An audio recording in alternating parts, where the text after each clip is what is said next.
The special meeting of the Annapolis City Council on Monday, April 25th, 2022 will be called to order at 7 p.m. At this time, please join us for the invocation given by Alderman Arnett, followed by the Pledge of Allegiance. Thank you, Mr. Mayor. I would just like to remind us all that we are here to do the business of the city. We all care for the city. We want its best interest, and we'll all find positive ways. It may be our different way, but we'll find our way to positive outcomes. So a moment of silence to reflect on that, please.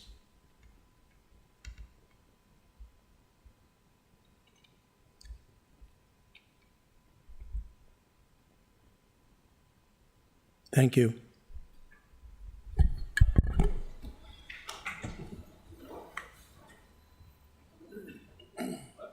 Allegiance to the flag of the United States of America and to the republic for which it stands, one nation, under God, indivisible, with liberty and justice for all. So good. So much better than it was. Madam City Clerk, please call the roll. Yes, sir. Mayor Buckley? Aye. Alderwoman Tierney? Aye. Alderwoman O'Neill? Aye. Alderwoman Pennell Charles? Aye. Alderwoman Finlayson? Present. Alderman Shannon Meyer? Present. Alderman Arnett? Alderman Gay? Aye. Alderman Savage? Present. Alderman Arnett? Present. Thank you. Even coordinated tonight. Okay, Mr. City Attorney, please present the first item on the agenda. Yes, sir. The first item on the agenda is approval of the agenda. So at this time, I entertain a motion to approve the agenda with an amendment, I think, a fund transfer, FT 10-22. Could I get a second for that, please? Second. Yeah, thank you. I move we approve the agenda with amendment. May I add an amendment, Sure. Mr. Mayor? Yep. I would like to remove FT 9-22 from the consent calendar. You don't do that. Don't have to do that? Okay. Not yet. Never mind. In that case, I'll second the agenda as amended. Thank Thank you. Madam City Clerk, please call the roll. Yes, sir. Mayor Buckley? Aye. Alderwoman Tierney? Aye.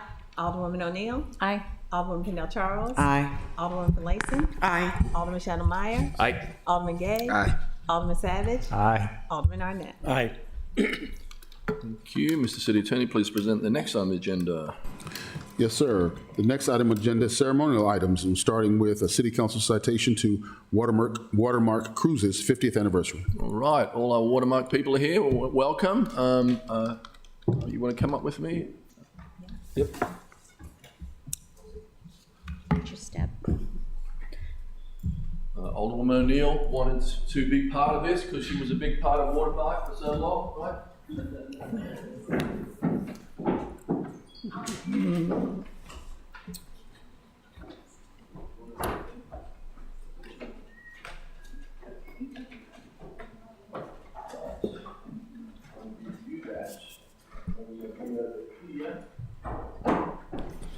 And I'll let you. Welcome. On behalf of the residents of the City of Annapolis, we are pleased to confer upon you the City Council citation in celebration of your 50th anniversary. Over the past 5 decades, Watermark Tours has immersed people in the history, culture, and fun of the Chesapeake Bay. Both on land and on water, Watermark has allowed people to experience Annapolis and Baltimore as part of sightseeing tours and cruises, history walks and ghost tours, and as a way to get around via water taxi.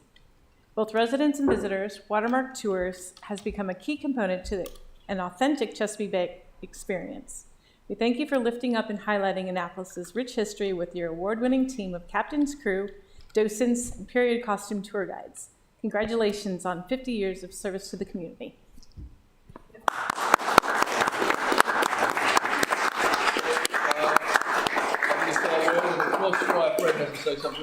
If you would like. You have the floor, sir. I just have a couple things. Thank you, Mayor Buckley and members of the City Council. I'm excited for the opportunity to receive the 50th anniversary citation from the City of Annapolis. In front of us tonight We have true Annapolis historians. Our team of 18th century walking tour guides have enjoyed sharing the rich history and colonial charm of our special city of Annapolis for the last several decades. Beginning as 3-century tours and later as Watermark, we pride ourselves on engaging in continuous learning that allows us to be historically accurate as we explore the city streets with visitors, school children, and locals alike. We enjoy spreading the word of how our city came to be with facts, stories, and sheer delight. Many of our squires and mistresses have been guiding with Watermark for decades. They are the true ambassadors for this city. Thank you to everyone for the support over the years and as we move forward into the future. Thank you.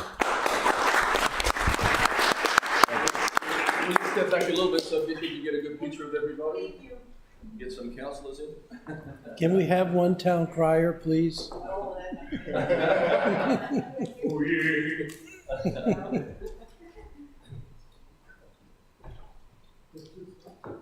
There you go.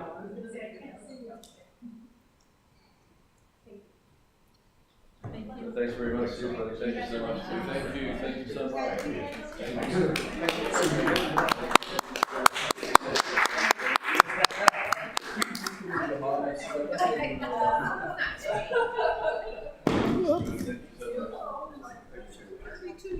Wow, that's awesome. I think I might have done your tour. I think you showed me one time. Oh, I have.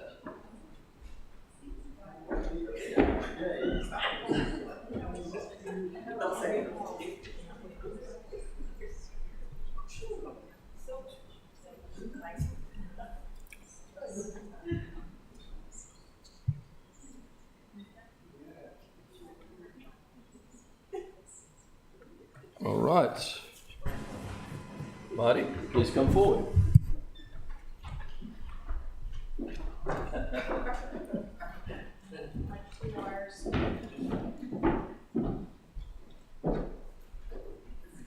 Nice to see it's a double bill. Awesome. Great. All will be explained shortly. So I'm going to read this citation for you guys.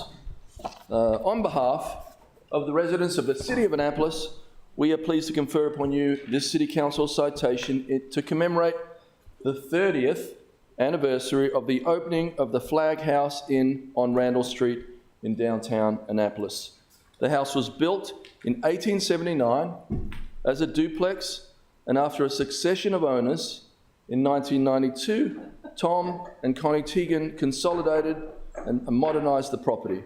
On April 19th, 92, they welcomed their first guests at the Flag House Inn. 5 years later, Bill and Charlotte Schmickel took over and owned the Flag House Inn for 21 years, creating much of today's look. In early 2018, Marty and Carmel Etzel have been the owners, solidifying the inn's success. From the beginning, the Flag House Inn has given thousands of guests a place to stay while they explore our great city, all contributing to the shops and restaurants and attractions in Annapolis. We salute the Flag House Inn and wish them 30 more years of success. Congratulations.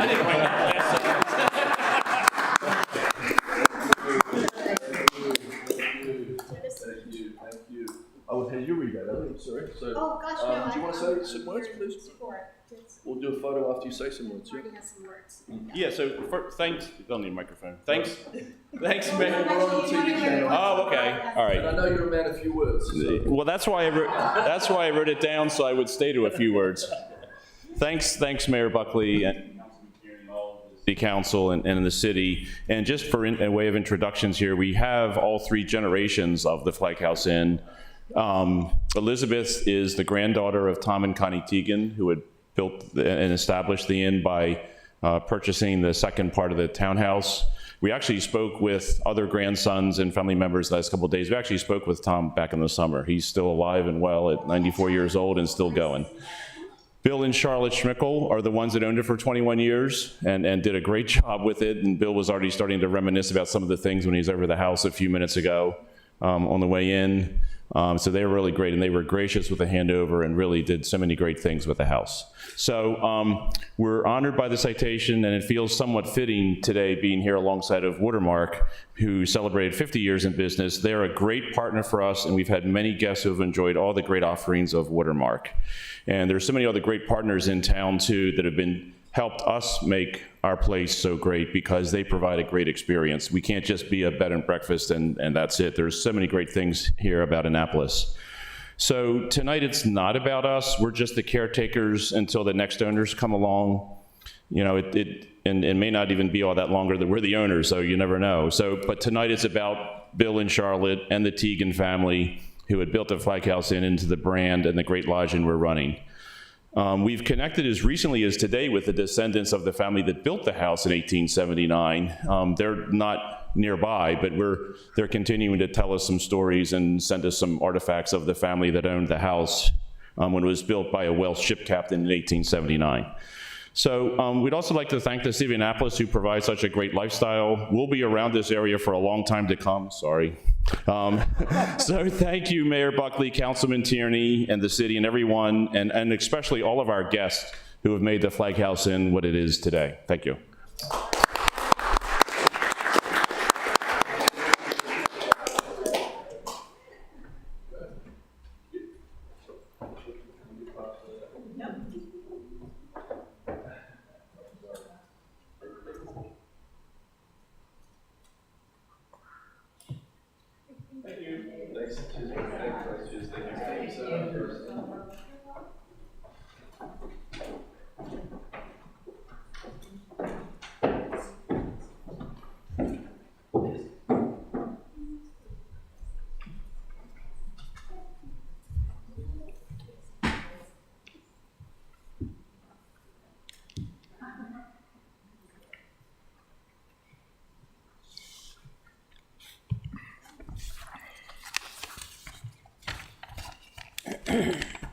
Mr. City Attorney, please present the next on the agenda.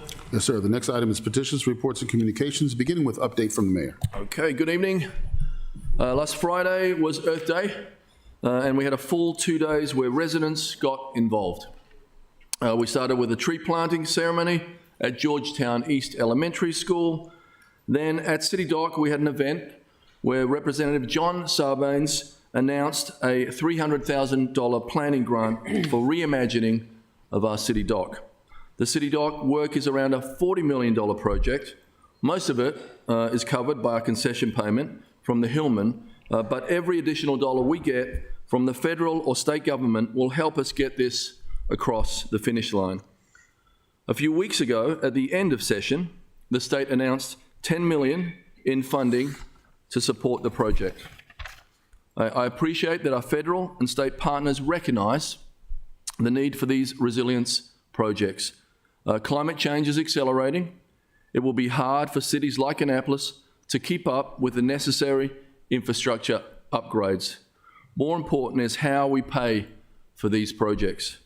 As I said on Friday, alongside the Naval Academy's resilience work funded by the Department of Defense, the City Dock project is representative of around 1 mile of our 17 miles of waterfront in the city, most of which is private property, so you understand the challenges that are ahead of us. We have a lot more projects, but getting started in an area that is an economic engine for our city is important to all future resiliency efforts. Also on Friday, the Art in Public Places Commission, along with the city environmental staff, including Racine Hodo and Jackie Gold, opened a new exhibit that will be at Pip Moyer through the end of May, and I encourage you all to go out and see it. The exhibit is a partnership with the PVA program at Bates Middle School. Talented middle school students were tasked with creating artwork of Maryland's birds in celebrating Bird City Day. More than 450 species have been identified and documented in Maryland, with more than half nesting in our state. Annapolis is part of the East Coast Flyway, an important bird migratory route. We want people to create bird-friendly environments, and we thank students for participating and highlighting the importance of birds to our ecology. On Saturday, Scores of residents participated in Greenscape, our annual program to plant in public areas in the city. Volunteers beautified more than 64 locations. I want to thank Marissa Whitlinger of Annapolis Recreation and Parks for her work on organising this annual tradition. And we, of course, thank our residents who turned out in force to green up the common areas of our community. What a difference a day makes. Speaking of projects that we are moving forward on, the rebuild of the Hillman garage, which began in early April, is on the cards now. You all have seen the trailer go up at Gorman Street, the hauling out of extraneous materials from inside the garage, and on Friday last week, the chain link fence going up. We will close the garage to parking on May 2nd, 1 week from today, after the spring sailboat show. If you haven't already visited our site, go to www.accessannapolis.com. You can find information about our vendors, AMRP's alternative mobility plans, and how we will move you around during the 14-month closure. You may have already seen the purple bus traversing downtown, rebranded free downtown shuttle. At each stop along West Duke of Gloucester and Main Street, you will find the new magenta signs. Scan the QR code to see the locations of the buses during service hours. We'll also be offering a downtown electric trolley from Gott's Garage around Calvert Garage, Maryland Ave, Main Street, and West Street. In mid-May, our on-demand rideshare service through the VIA app will go live for fixed destinations all over the city. That ride will be $2 for the first passenger and $1 for additional riders. Again, visit www.accessannapolis.com to learn more about all of these items. In all, the new garage will take 14 months to build. It will have more parking spaces, gateless entry and exit, smart parking technology, EV charging stations, solar panels on the roof, and 125% stormwater capture. It is expected to open by the end of June 2023. I should note that there are penalties for the contractor if they run late on the job and rewards for them to finish early, so they have an incentive to finish within or before the 14-month window. The new garage is going to be amazing, and we are going to love it when it reopens next June. You'll be able to do events on the rooftop, also potentially events on the lower floor, so it will be a multi-purpose facility. I'd like to give a shout out also to Jared Lippman for chairing the Ward Boundaries Commission. I know their work won't come before us for a few weeks or maybe even months due to the budget and scheduling conflicts. We don't have municipal elections this year, so it isn't a requirement to have this work product finalised before county elections in the fall. I know this has been a monumental task that was put before this group. They used demographic data to come up with 3 maps, and after public input, they chose Map C. You can download the map from the city website using the keywords Ward Boundaries Commission. Once we have a formal presentation to the council, this will become an ordinance and follow the regular council procedures with rigorous public debate, amendments, and then votes. It's not an easy task. The Commission was tasked with drawing the boundaries to include roughly the same number of constituents. They heard loud and clear that folks didn't want their neighbourhoods divided between council members. I thank Hilary Raftovich from my office and Chairman Lippman, the Commissioner, and the public for coming out to offer public input. There was also a job fair at Pip Moyer this week on Thursday from 10 a.m. to 1 p.m. with the Maryland Department of Labor, Maryland Department of Education, and the City of Annapolis. You can learn about jobs in healthcare, banking, law enforcement, landscaping, construction, hospitality, and more. You can also get help with building your resume, finding transportation, expungement services, and social service agency help. You don't need an appointment, And what better way to do a job search than a one-stop shopping at a convenient location? Again, that is from 10 o'clock to 1 o'clock at Pip Moyer this Thursday, April 28th. And if your business would like to participate, contact Brian Haas at brian.haas, that's brian.haas at maryland.gov. This summer, the city is going all out to offer as many opportunities for young people as possible.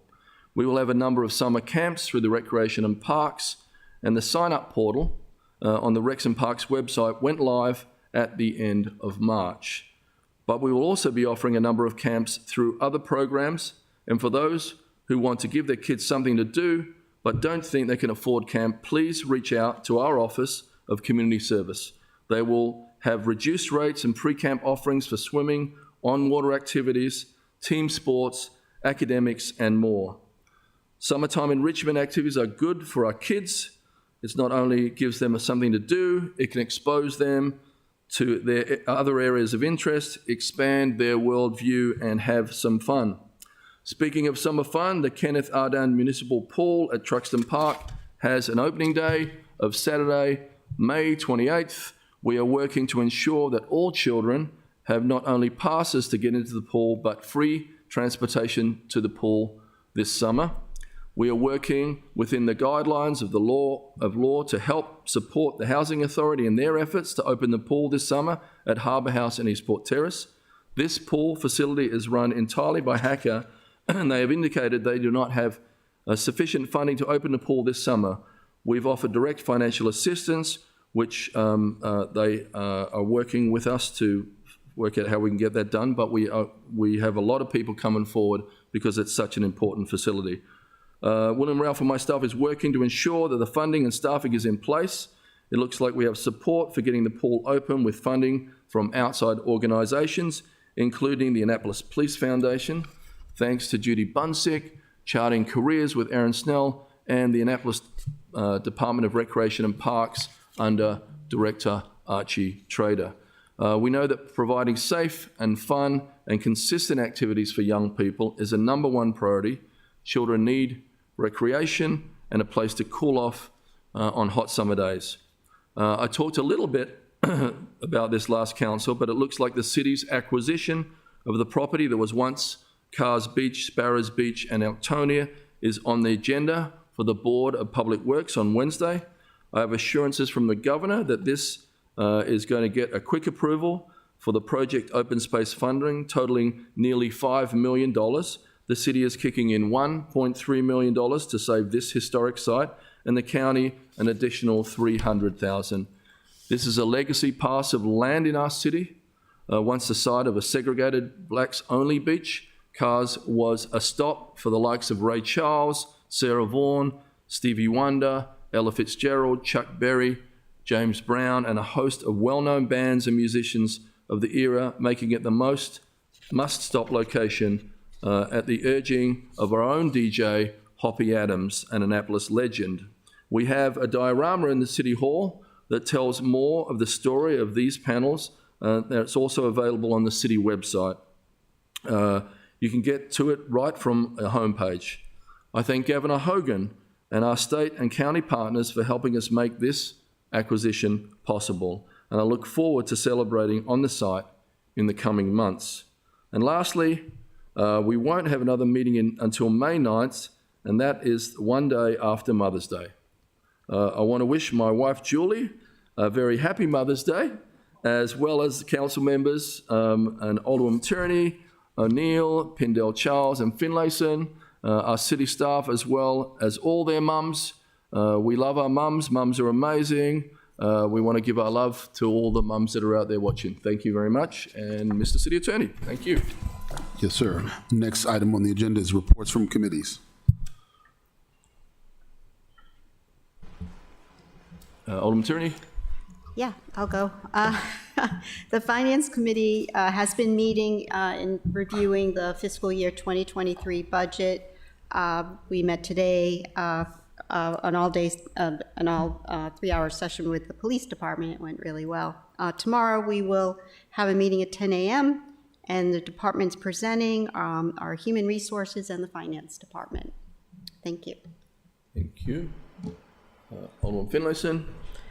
Thank you, Mr. Mayor. The Rules and City Government Committee will meet on Friday, May 6th at 1 o'clock here in council chambers. All are invited to attend. Thank you. Thank you. Alderman O'Neill.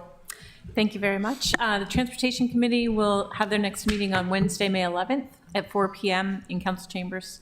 All are welcome to attend. Thank you. Alderman Gay. Thank you.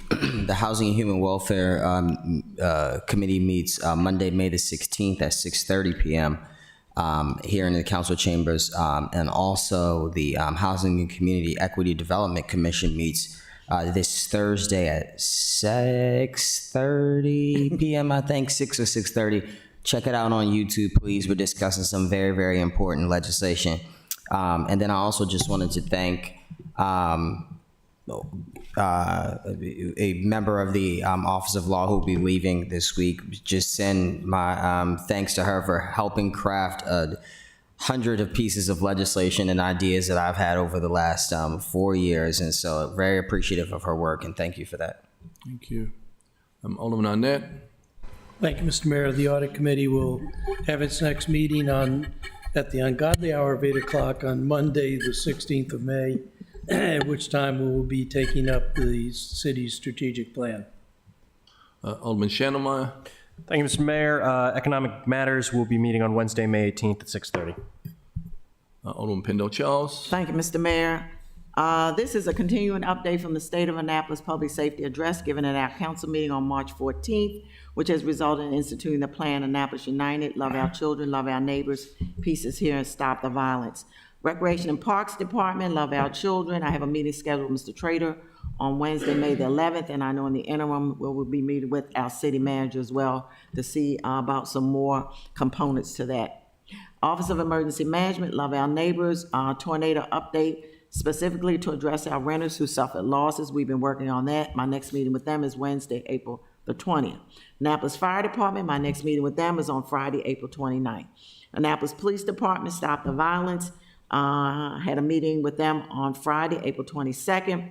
Again, part of our police department Stop the Violence initiative was publicly announced on Thursday, March 24th at Rec and Park Stanton Center. One of the components of that initiative was launched via Facebook Live, namely APD's Protect and Serve Community Updates, which includes a segment titled Annapolis Most Wanted, among several other segments and positive news.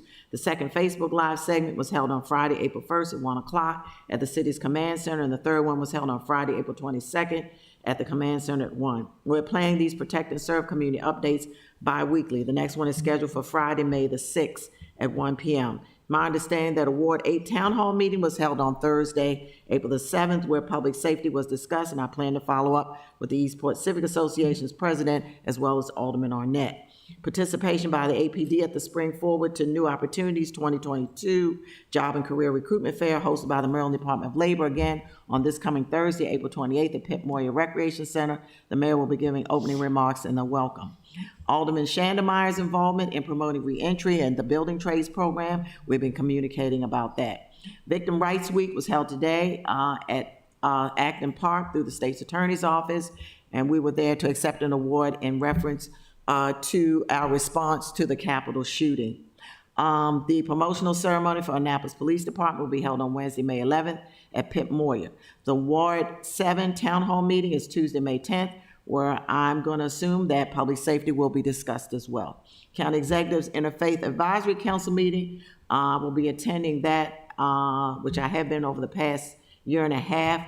I've invited Annapolis Police Department and their Faith in Blue, and that meeting is held this coming Wednesday, April 27th. We're looking to expand on, and we had the conversation this morning about trauma and our staff and our rank and file also being involved in having some sort of opportunity to discuss with professionals to deal with that. On this coming Thursday, Police Department will be meeting with the Ward 1 Residents Association. I'm still accepting any updates from my colleagues on the recruitment of one officer from their ward. We heard this morning about the efforts concerning recruitment. I've made the recruitment plea to Annapolis area clergy, and I'm putting it out there to the public. Can you recruit one officer? What better way for an Annapolis resident, especially one that has a deep connection to our Annapolis area, to serve and to minister to one's own community? What a wonderful opportunity for someone to shape and to mold how you see and believe your community should be. Today, there was a budget presentation from Annapolis Police Department again. Last week on Fire Department and Office of OEM, they went exceptionally well. Our last Public Safety Committee meeting was on April the 4th. Our next meeting is scheduled for Monday, May the 2nd at 4 p.m. here in our John T. Chambers, Council Chambers. Thank you very much. 4 p.m. Yes, Alderman Annette. Thank you. If I could do an addendum to the Public Safety Committee report. At our last council meeting, we had what, for me at least, was an uncomfortable presentation by some citizens on Warren Avenue in Ward 8. They were very upset about a situation that has been going on in their neighborhood. And I don't know whether I can either do it or I can ask the city manager, but the city was paying attention, and the police department had been doing some covert operations, and my understanding is there was police action a week or so ago.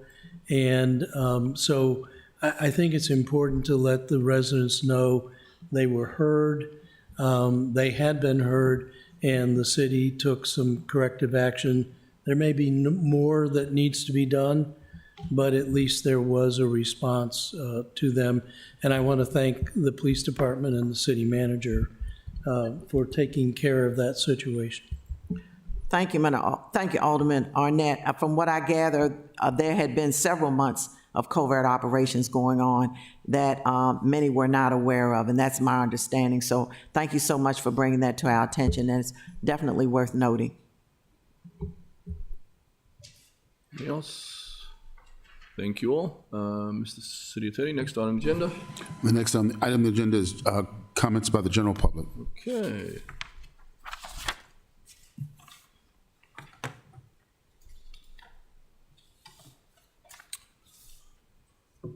All right, first up on the list is Monica Jones. Please come forward, state your full name and address. Thanks, Monica. My name is Monica Jones. I live at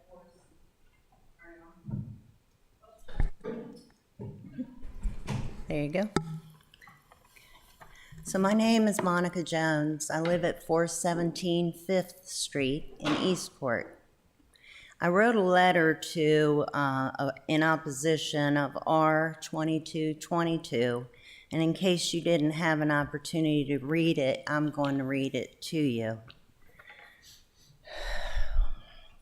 My grandmother, Mary Ann Brown, lived on 4th Street with her brother and siblings.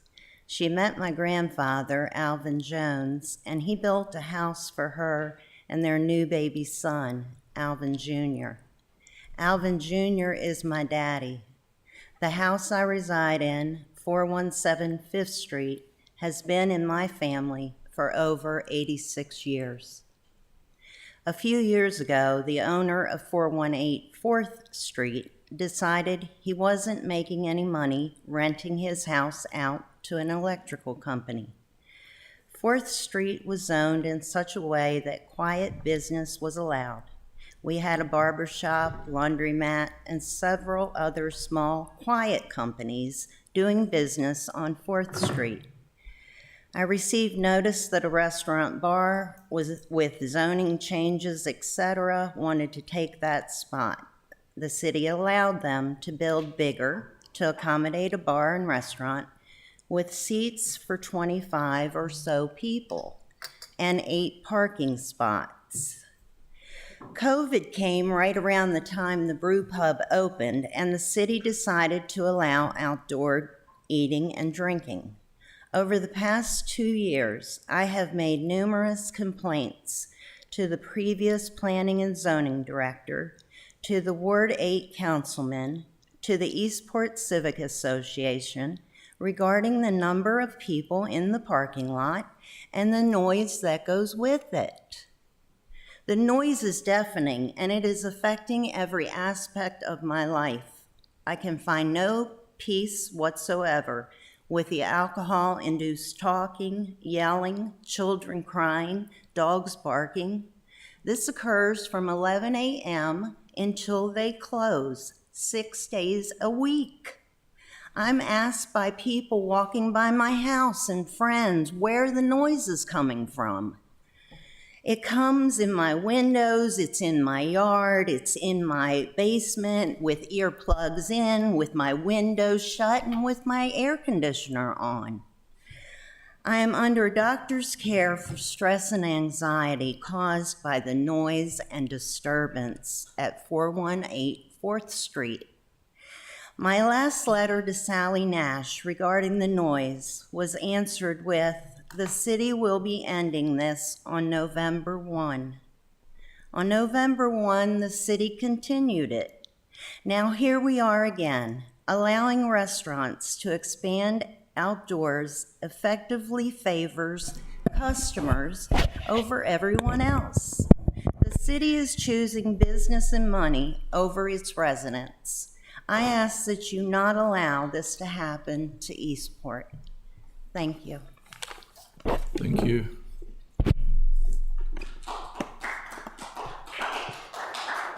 Next up is Natalie Pavel.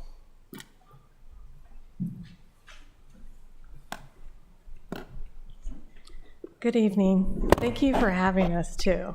The more I come, the more I speak, the more comfortable I feel. I might attend Thursday for the job market thing. Natalie Benin Casa Powell, Ward 8, owner, 312 Severn Avenue in Annapolis, right around the corner of 4th Street and Severn. I'm in between Ruth Chris's, Lunas, O'Leary's, Boatyard, Ford Brewing, Chart House. I'm right there, right in the thick of it. But I counted about 12 plus restaurants within a half-a-mile radius from here. So I did the same thing. I have a letter I sent out tonight before I came, but I'll go ahead and read it. So good evening. Thank you, dear alderpersons and Mayor Buckley. The question just asked to me before I came out tonight was, am I going to walk here? Am I going to the meeting at City Hall at 7 p.m. and walking from Severn Avenue? Well, I do take the bus for about 5 years now. I took the circulator for about 5 years and kept promoting it at every restaurant I was at, teaching the servers. So I had to drive tonight. I'll be here out of necessity by driving. Well, Hillman garage is still open, but if it wasn't open, I would be parking up the street at one of the other garages and taking the free shuttle, which I think is really cool. So thank you for that. But tonight I'm driving because Hillman's open, because no connector is able to pick me up. The free shuttle from 6th Street and Bay Ridge, it doesn't come across yet. I'm driving for the number 3 because my knee hurts. I can't walk that far. I just had surgery. So I represent the market. That's not the young crowd, not the young brewery crowd and all that. I'm past it. I'm driving because the last green bus leaves the mall coming back home in Eastport, toward Eastport. Green comes from the mall, down West Street, and across the bridge. The other side Forest is the brown going up to the mall from Eastport. So the last green bus leaves the mall coming back home toward Eastport at 6:30 p.m. and picks up at Duke at City Hall right out here at about 6:45. And we all were sitting outside waiting for the door to open tonight when it passed us by. And the editor of the newspaper saw it too. I said, that's the last run. So I'm not even in the meeting yet. So I needed a ride home after the meeting, right? Okay, so another reason, there's no purple bus yet. Are you aware that you didn't reinstitute the purple bus for the evening route? When the daytime buses stop and they make their last run from the mall at 6:30-ish, that's when the purple took over, but during the pandemic, you stopped the purple. So there's no purple going, and the last run for the purple was 9:30. So that's important to know. And the free shuttle doesn't go that late. So if the free shuttle was here, I could take that, but it only goes down to Compromise Street. And there's no connector like Harry Brown's and the Waterfront Hotel has a little 6-person electric car. Why can't all the restaurants get together and do that? So I'm not the only one like this. All your visitors to the hotels that are taking that free shuttle, they want to come downtown. We're part of downtown. I don't know what part of that you don't understand because you go to all the restaurants. There's about 12 on our side. We're part of downtown. DTA isn't just stopping on Main Street all the way to Compromise Street. Eastport is completely left out of the evening transit, only as far as free shuttle and from Duke of Gloucester to Compromise and St. Mary's Street. The driver will tell you, I pick up people at Weston mostly. I take them to the courthouse workers and the jury in the morning, and in the evening I take them back, and the boat show people. And a lot of people get off at Compromise and St. Mary's and then walk across the bridge to all the restaurants. But many of them can't. The people they're picking up are from the Weston Hotel. They would get on a vehicle from there over.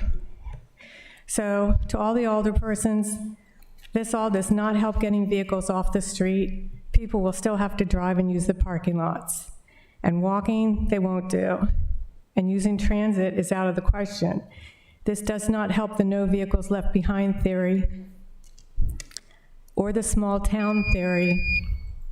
Thank you for letting me talk more, just a little bit more. So in all the planning and thinking and consideration you see, whether about a closing of a garage or any time of year versus thinking and speeches, you can see if you don't ride transit, the reality here. At least I'm trying to give you the real-time experience. So please understand priorities, bills, and motions to reconsider. Within 60 days, I believe you can do this within 60 days. We voted for you to do it. You're really smart to make the rules. 60 days should stand. And I don't believe in more outdoor dining extended into parking lots. They have wonderful sidewalks. They have tables already. I mean, we've been doing it for a long time. This isn't just because of the pandemic. We need our parking lots. And I do believe no parking required should be a no. We need the parking. Thank you so much for having me. Thank you, Natalie. Next up, Jim Collin, please come forward. No, the buses, the purple route comes back July the 1st, just to let you know. Thanks, Alderman Gay. Jim? Thank you. Could I ask that you all pay attention to what's being said, not what's true? Yeah, could you just sit down? We are listening. Thank you.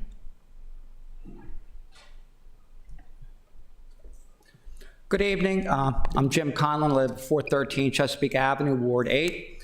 I'm going to be very direct and very focused.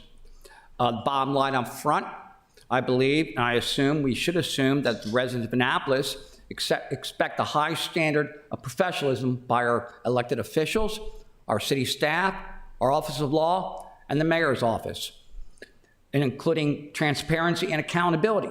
On the issue of transparency, I don't see a motion for reconsideration in the city's website. What is this about? I assume it's about going from 60 days to 6 months. Well, let's talk about that. Let's just take a real scenario. Your boss comes in, you're called in to see your leadership. Leadership says, you've got 60 days to get this done. Sorry, sir, it's going to take 6 months. I don't think your boss is going to be real happy with that response.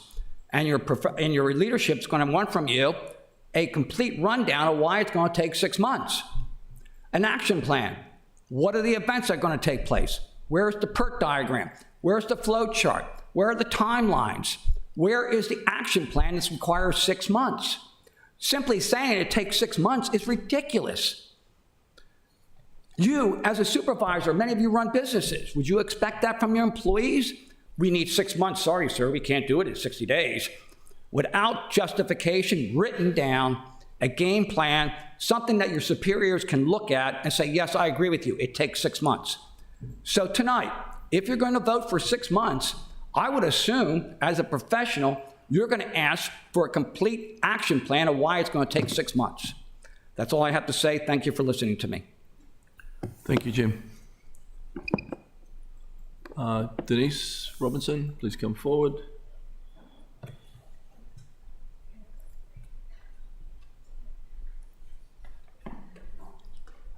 Hello.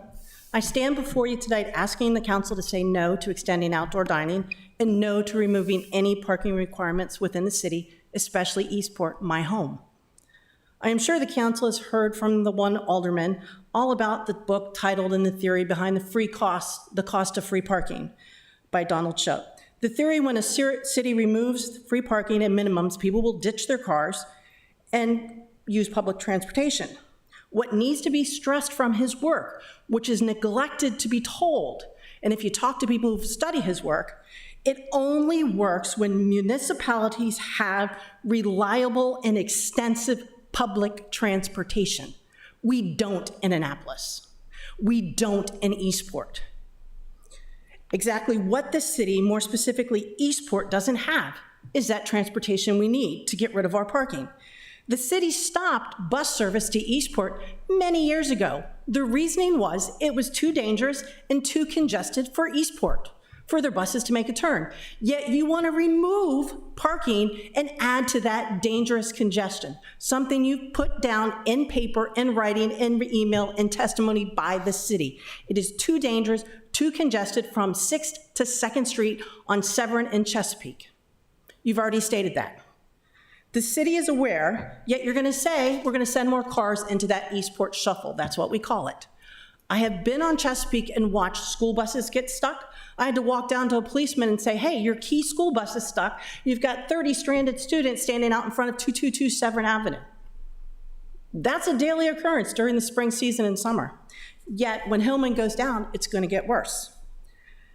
By removing outdoor parking requirements and allowing lots to become dining facilities, not only are you removing valuable parking, but you're increasing the traffic within one of the most congested parts.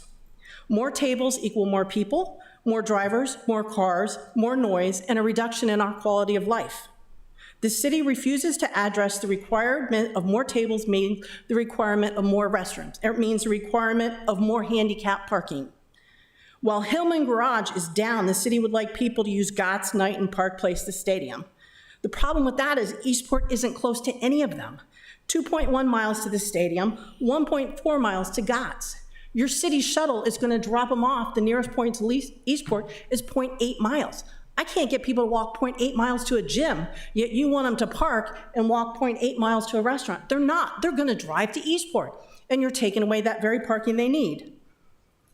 What about the disabled and the elderly? You're removing their access. Every single one of us is one illness, one disease, one accident, or age away from becoming disabled. We are all that close to being disabled. Yet we're removing all the access they have. We're removing access to bathrooms. We're removing access to drive and easily disable and get out. I am tired of we need another study, sorry. I'm tired of we need another study. That's another word for saying we're kicking the problem down the road. We know what happens. There have been study after study after study on Eastport parking, Eastport traffic, and all they do is say we need another study. All they say, but they don't implement anything they find. That's a waste of our time, that's a waste of our money, that's a waste of resources, and frankly, it's an insult to all of us who live in Eastport who are telling you the answers to this.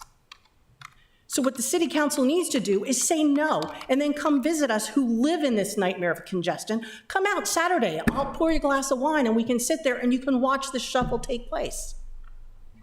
That's all you gotta do. Come watch and then listen to us and then make your decision. Until then, no. Thank you. Thanks, Denise. Next up, Rock, please come forward. Thank you, Rock. I guess we're already on.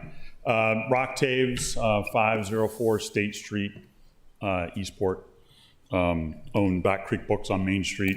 And I don't have a lot to say, just basically in considering, the outdoor dining situation, this probably isn't the time because there's a study to be done, whether it's 60 days, 6 months, whatever.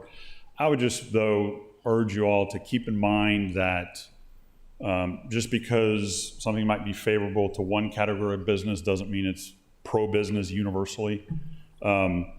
Residents have been asked to absorb a lot to benefit restaurants and establishments like that over the past, during the pandemic.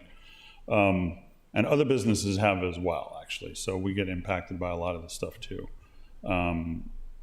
And so I just would ask you to keep in mind the equity of what you're going to consider once this study is completed. And it would be one thing, I guess, if you could make the argument that the city benefits fiscally from favoring one category of businesses over another. But the fact is the city doesn't get any special sales tax or alcohol tax provisions from the restaurants or bars. They get, it goes to the state, and the state distributes it out like they do to every other jurisdiction across Maryland. So it's a misconception to think, well, I own a little bookstore, so I don't generate that much sales tax revenue, so we should favor the restaurant who generates a lot. That's not really a good way to look at it, because we don't get that extra benefit from that one category of business. So I just want to make that point. That said, I appreciate everybody's efforts and thoughts and doing what you're doing. So thank you very much, and carry on. Thank you. Would the gentleman like to come forward that stood up before and speak? Sure.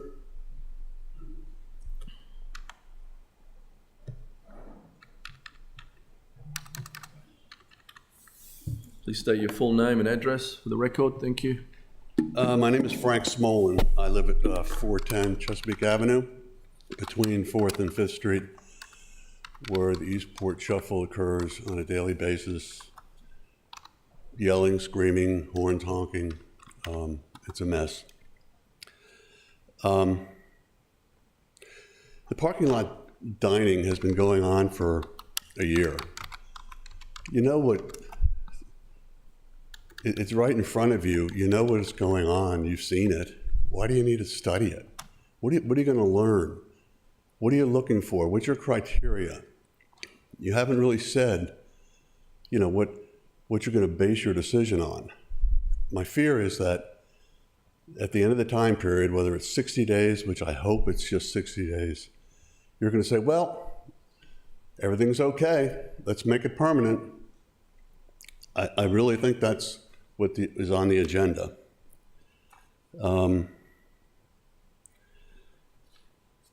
Right now it's just like the wild, wild west out there for restaurants. They don't have to follow any rules. No OSHA, no ADA, no special patron to bathroom ratio requirements. The restaurants were doing just fine before the pandemic. Nobody was complaining. The pandemic occurred, and because of their space requirements and minimum amount of patrons inside the restaurant, the city council rightfully allowed them to have parking in their parking lots and in Davis's Pub, actually closed the street. Well, the pandemic is over. They're going to go back to doing their normal business, making money, making profit. I don't know what it is about restaurants that they get all this attention. When the Hillman garage goes down, there will not only be noise and dust, but caravans of dumpster trucks hauling debris away from the city. There will be road closures so they can travel through the city streets. Will there be permanent road closures? The alley off Main Street that you normally take to the garage entrance, will that be shut down? The road that runs parallel to Main Street behind the shops like Chicken Roost, will that be shut down? Where all those merchants and restaurants get their deliveries and their trash pickup behind their buildings? Is that all gonna happen out in front of the restaurants? They're gonna get their deliveries, get their trash pickup. And then when the new one goes up, are we gonna have trucks with steel I-beams coming down the road? truck after cement truck after cement truck coming down the road. It's going to be chaos. The city of Annapolis depends on a Hillman garage so much, and without it, it's going to be even more chaos. And when the new one goes up, it's going to be chaos times 10. I don't know, just what is it about the restaurants that you've thrown common sense out the window? We scratch our heads wondering who benefits other than the restaurants. It's easy to see what's going on. Each of you has to ask yourselves, do I want to be part of this? Do I want my constituents to doubt my integrity?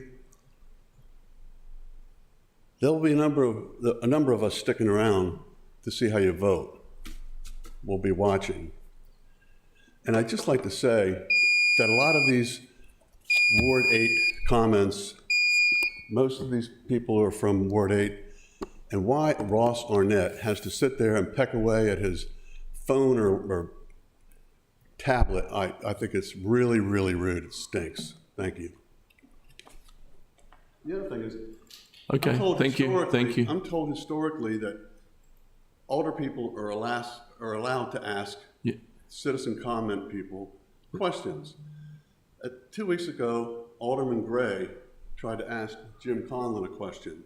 He was shut down. It was cut off. Is that going to be the way of the future with this administration? It's supposed to be a listening session for us, so it's not supposed to be question and answers. That's right. Okay, well, I'm told that differs from the way it used to be. Thank you. Okay, anyone else like to come forward and comment, please?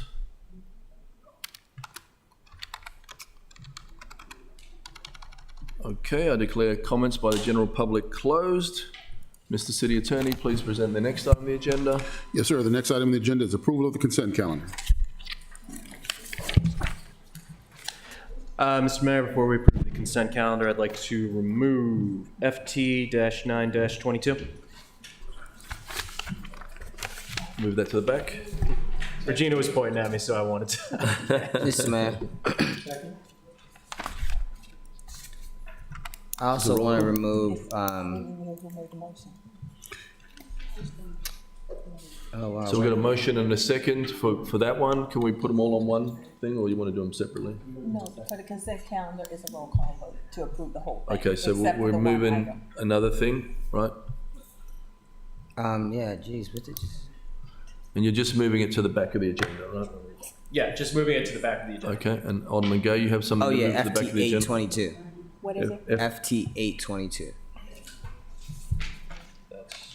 FT8 is not on. Oh, I'm sorry. I thought it was on consent. Never mind. It gets moved to the bottom of the fund transfers. What? Doesn't it get moved to the bottom of the funds transfer? When you move something from the consent calendar, it goes to the end. It's the last item of the meeting. Okay, so we've got a motion and a The second. way it is on our screen, it looks like that. That's why I said that. Sorry. Okay. Motion to approve the consent calendar as amended. Okay, and a second, thank you. Regina? We move one thing, removed FT-922 from the consent calendar. FT-822 was not part of it, so that's the only change. Ready for roll call? FT-922. You guys ready for roll call? Thank you. Mayor Buckley? Aye. Alderwoman Tierney? Aye. Alderwoman O'Neill? Aye. Alderwoman Kendall Charles? Aye. Alderwoman Finlayson? Aye. Alderman Shandelmeyer? Aye. Alderman Gay? Aye. Alderman Savage? Aye. Alderman Arnett? Aye. The consent calendar has been approved. Mr. City Attorney, please present the next on the agenda.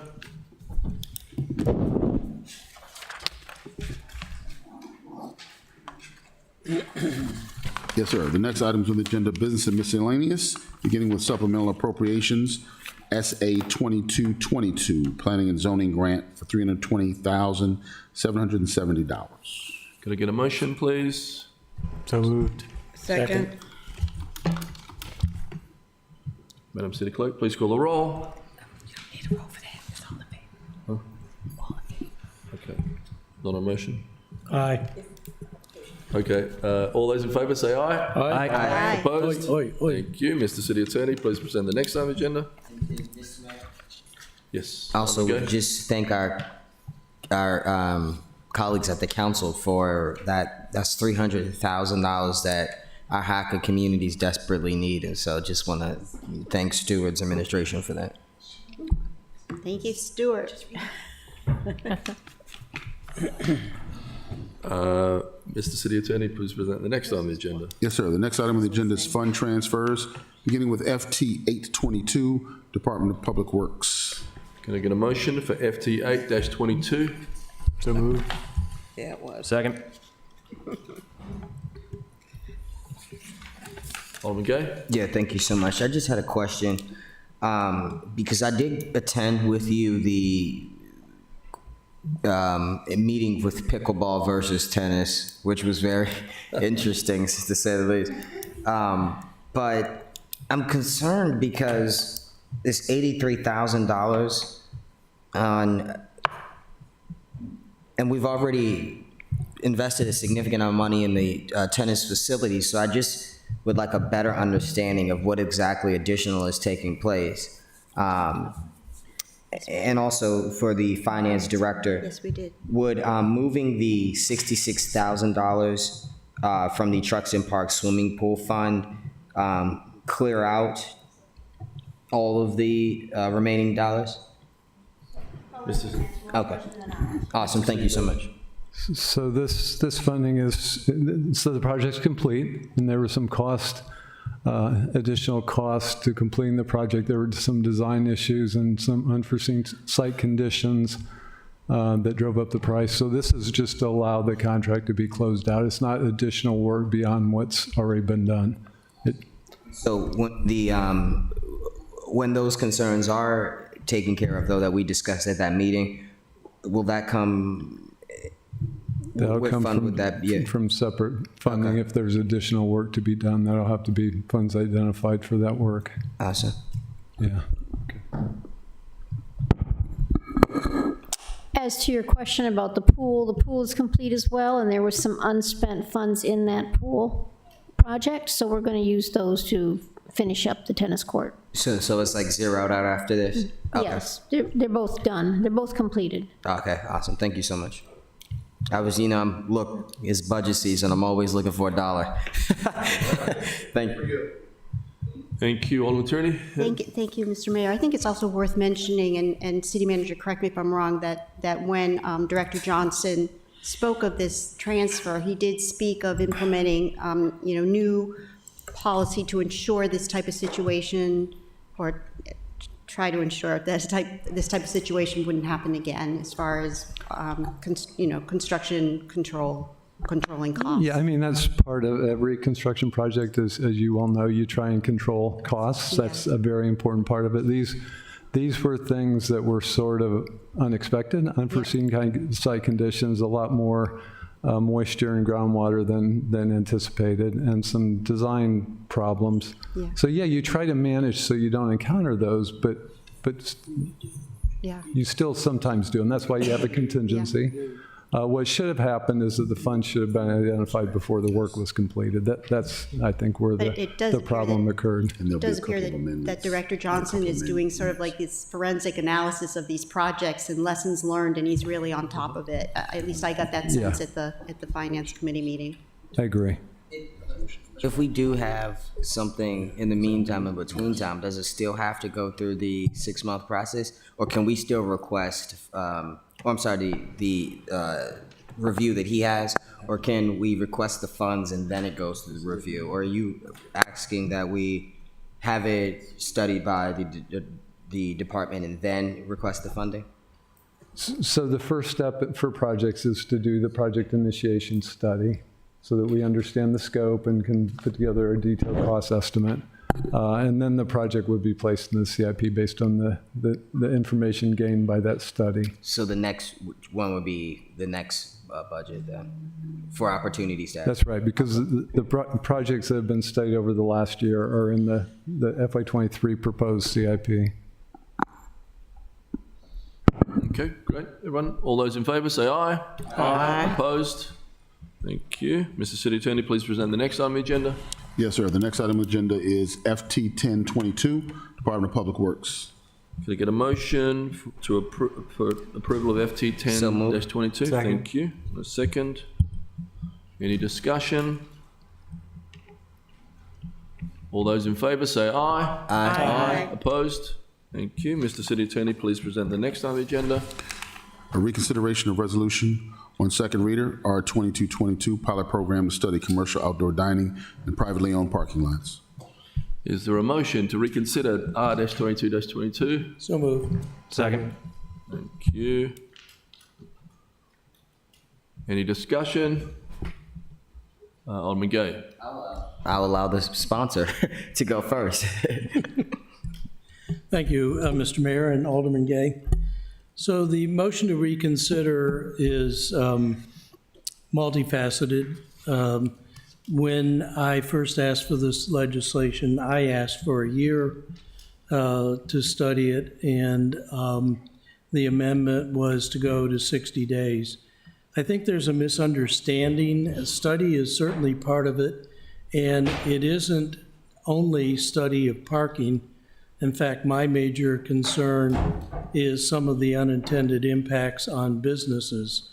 I have been working very closely with the city planning staff over the last couple of weeks to start talking about how we are going to make permanent any changes we make to the code for allowance of expansion of outdoor dining. They have just recently put out I don't know whether it's approved yet, but a request for a contract with Mary Burkholt's group that is doing some of the economic analysis for the comprehensive plan, and also has done some analysis for the city dock and Hillman garage as a part of our plan. These are very complicated, intertwined issues. There are, I like to think of it as a three-legged stool. One leg is the restaurants and other businesses, as Rock Taves brought up tonight. It's not just restaurant businesses. And then the patrons of these businesses, and again, more than just restaurant businesses. And then finally, the residents that live nearby these businesses. And there are a lot of considerations. There are going to have to be trade-offs. There's going to have to be balances. And I think it's going to be an enormous amount of legislative effort. Most people might not know that restaurants are approved by special exception. That special exception process includes a number of factors that are predicated on the number of seats they have, which in turn are predicated by ADA requirements, by restroom requirements, and a whole fire marshal requirements and so on. Changing those and then reevaluating, and also the alcoholic beverage permits that they have, those are not simple things. And I think we need to be careful when we do it that we're not doing things that are going to have unintended consequences for any of the players involved, the businesses, the patrons, and the residents. So I thought when I first requested legislation that a year was really what we would need in order to get our ducks in a row. I think we have offered tonight an amendment to go from 60 days to 6 months. We'll see what we can get done in 6 months, but I think that this is something that can have fundamental change across the city. It will have different impacts by ward, and I think that we need to give ourselves the proper amount of time, not just to get studies that backfill our understanding, but also to think through the legislation.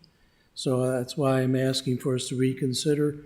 I also see that there are 2 amendments to the resolution that I think we need to consider more fully. One of them is for off-street dining, off-street parking, to require that the restaurant that is using that for dining to pay what is in effect a fee in lieu of for the spaces that they're putting out onto the street. That is still in the rulemaking process. I'm sure it'll follow the same kind of rulemaking process that we have for on-street parking that we'll be considering later tonight. I've already heard from restaurants things like, shouldn't we get credit if we're renting spaces over and above our requirements? Shouldn't we get credit for that rental to be charged against the amount that we'd have to pay in this fee in lieu of? I've heard from other restaurants that the fee in lieu, even at the lower rate that's proposed for Eastport, is so high it may not be doable for them. They may not be able to cover the cost of the fee. So this is a very complicated process. It's a fundamental change to the way we've been doing business. It comes from discovering the pent-up demand from outdoor dining that we discovered during the procedures for COVID. And I think that we really do need to give ourselves the time and the information that we need to think it through properly. Thank you, Alderman Gay. Thank you, Mr. Mayor. I appreciate that. I'm obviously supportive of the idea of outdoor dining in any way, shape, or form. I enjoy the opportunity to dine outside, when the weather is right. My concern with, and we haven't had a chance to discuss this, Ross, yet, but my concern with extending the 6 additional months to complete the study is that it would just prolong and create a more bitter, tension between the council, the community, and the restaurants than that already is created. I guess my first question for the sponsor is, what do you think would change or that we would see in the next 6 months that we have not seen already over the last 2 years, really, that we've been doing outdoor dining during the pandemic? I can't imagine anything that significant changing than what we've just seen. I mean, we even allowed people to take cocktails to go during the pandemic. And so we've really seen the highs and lows of outdoor dining. And my question is, what do you believe would change, or what do you anticipate the legislation would have to safeguard for? Alderman Annette. So thank you, Mr. Mayor, and thank you, Alderman Gay. So as mentioned by testimony today, there have been a number of parking studies that have been done. I'm not sure that they have the specifics of looking at both taking off-street parking away and with 01322 on-street parking away. So there needs to be some economic analysis. My sense is that people have choices.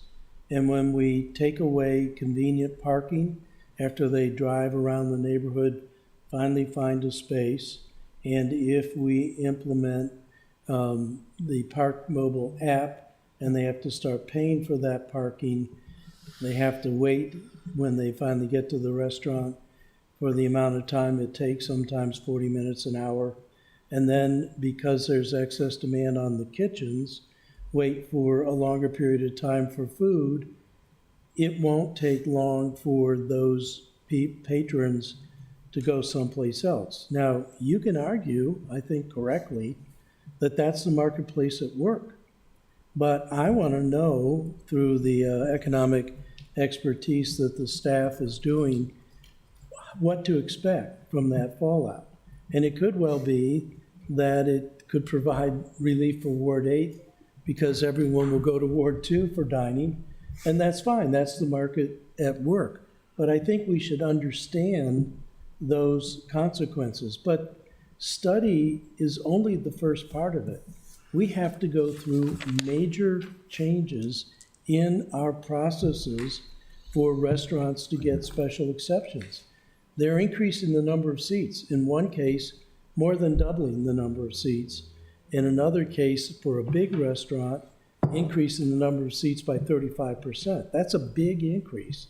And we don't have any information on how we're going to require them to adjust their restroom facilities, to adjust their liquor license, because liquor license also looks at capacity. We don't have things in the code that are, in my view, sufficient to do sound buffering. I think we need to be thinking a lot more about that. Across the city, but I mean, it's not just in Ward 8, it's not just on 4th Street. There are going to be outdoor dining in other places in the city.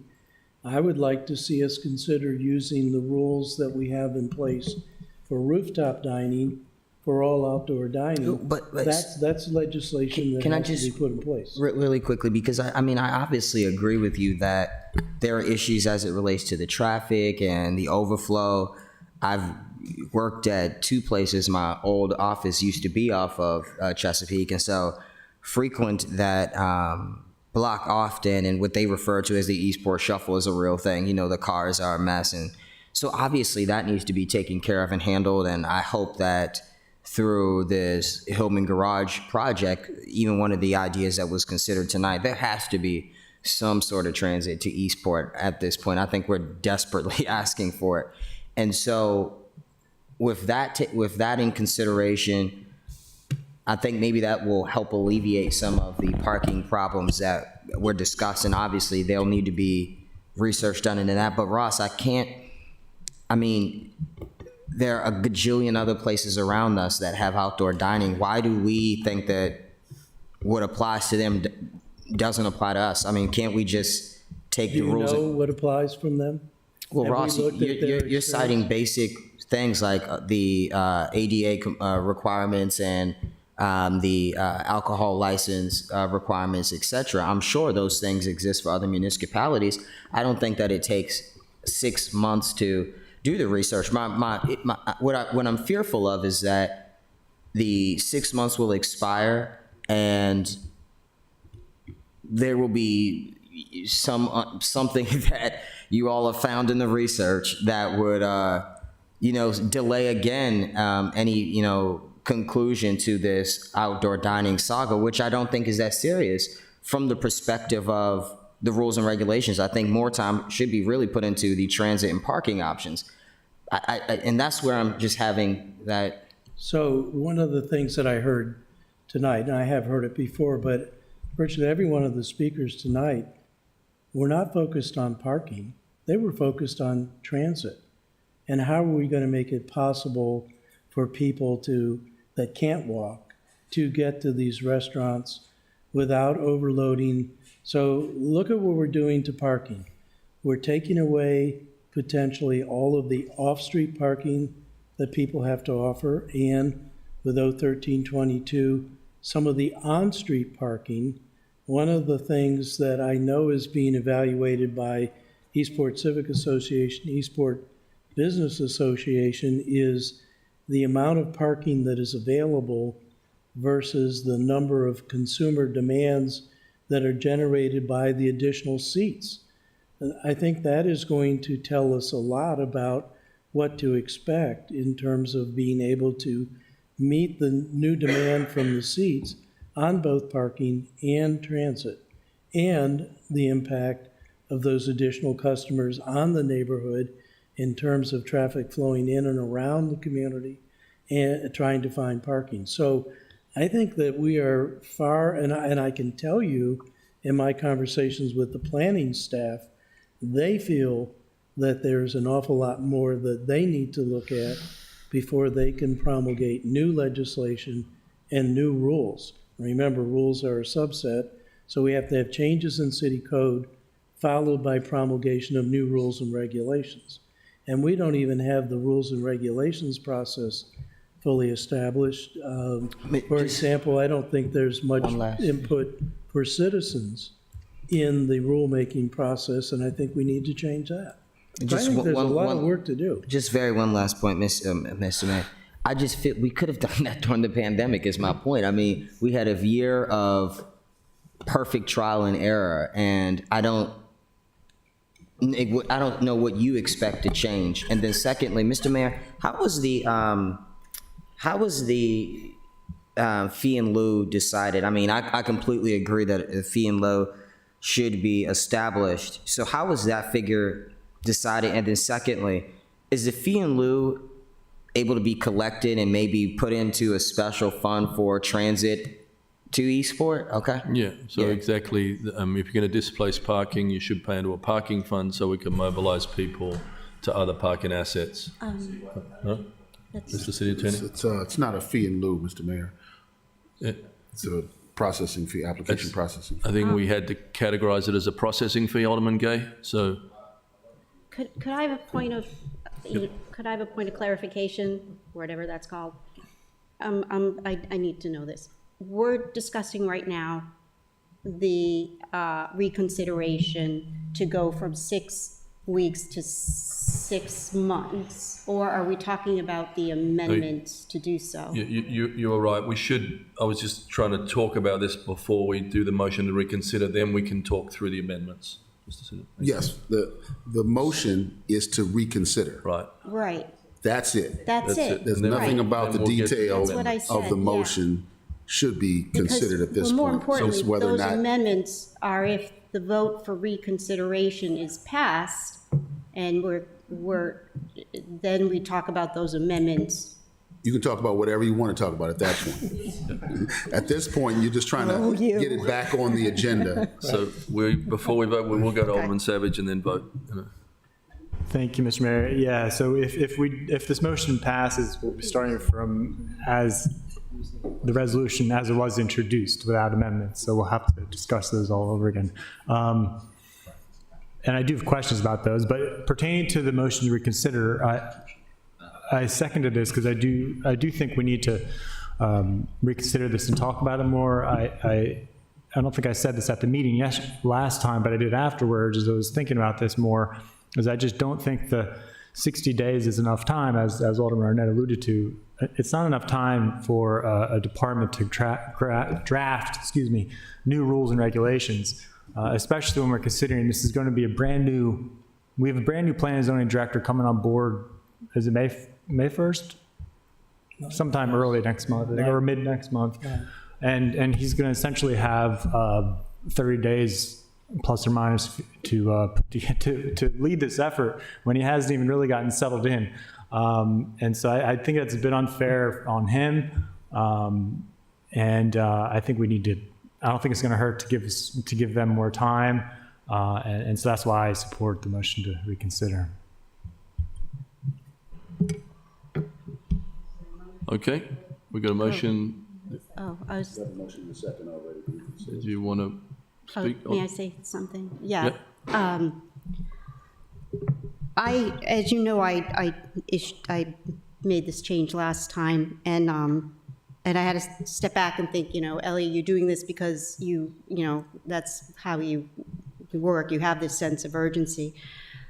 But I just have to say this because I feel so strongly. I think we've exhausted the residents' patience, and that was stated tonight as well.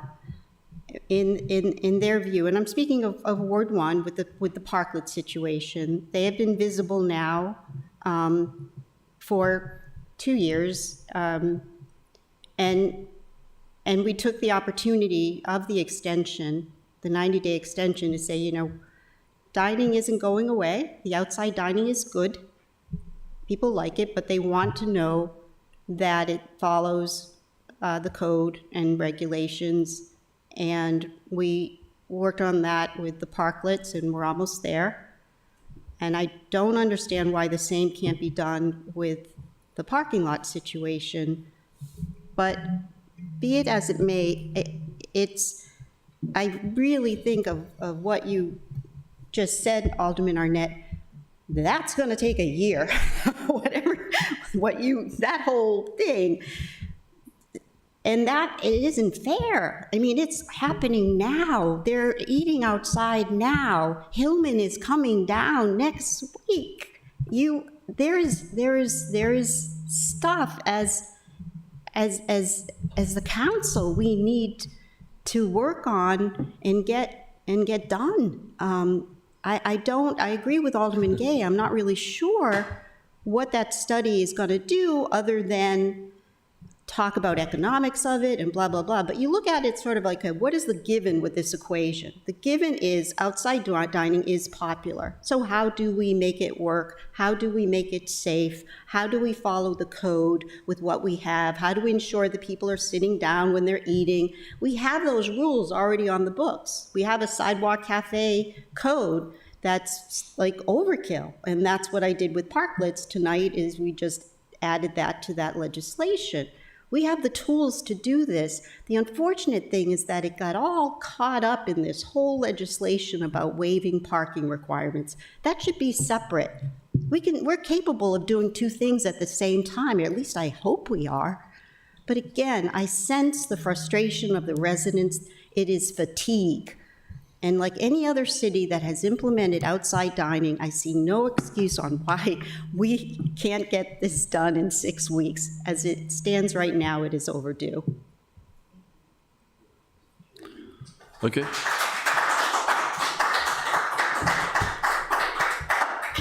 Okay, all those in favour say aye. Aye. Aye. Opposed? No. Thank you. 6. Thank you. So you have an amendment Right, to move? So this is called covering both situations. Oh, sorry.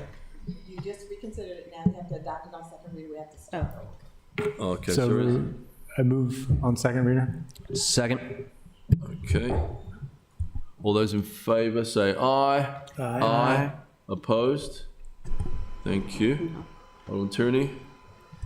Virginia, did we do that right in paper base? No, we just passed the whole resolution. But it's okay.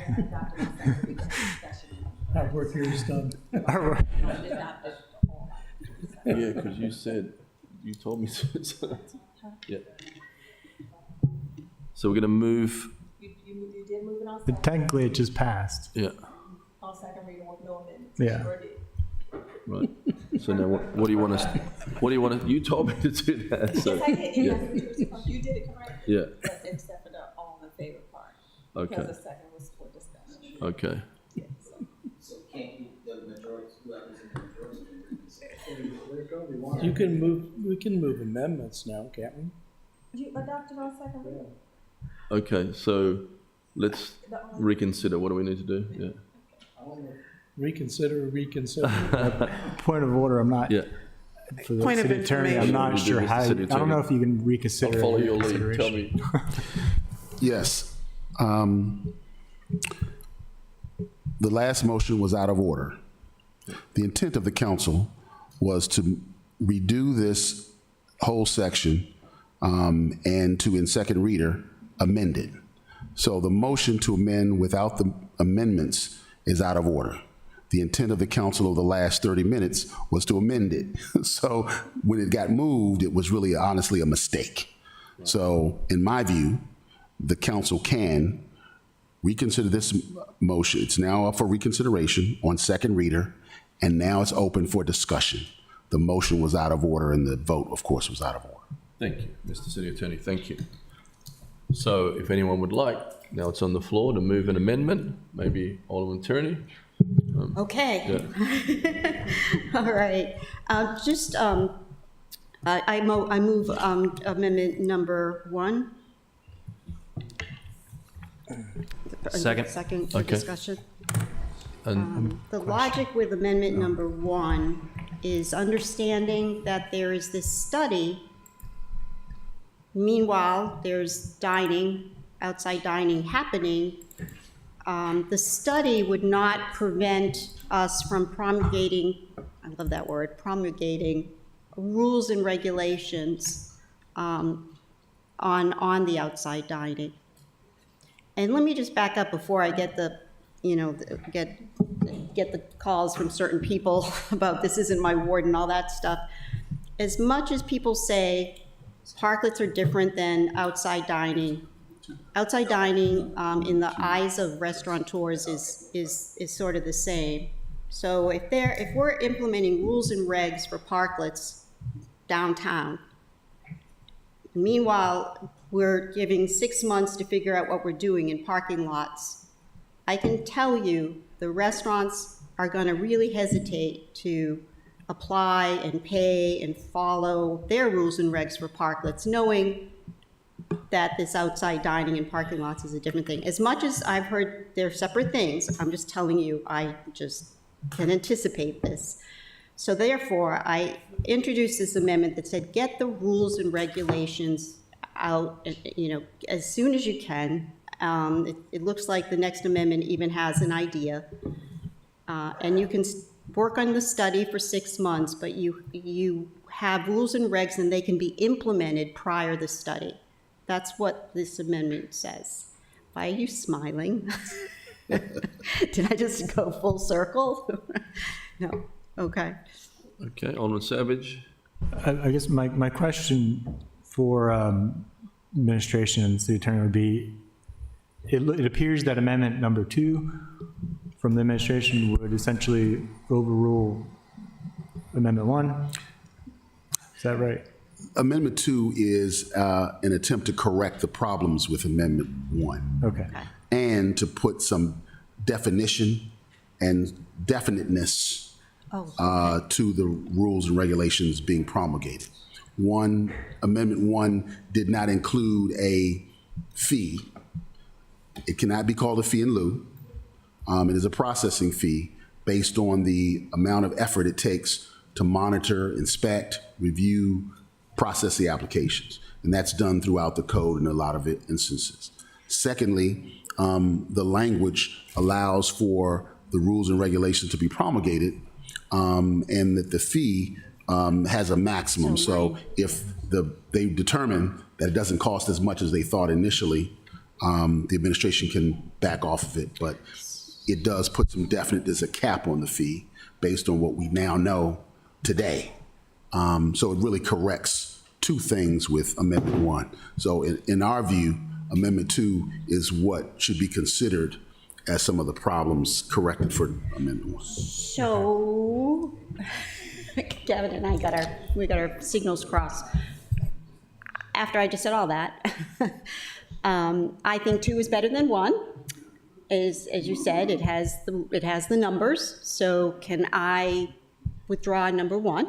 Yes, you may. And Mr. Mayor can move number 2. Okay.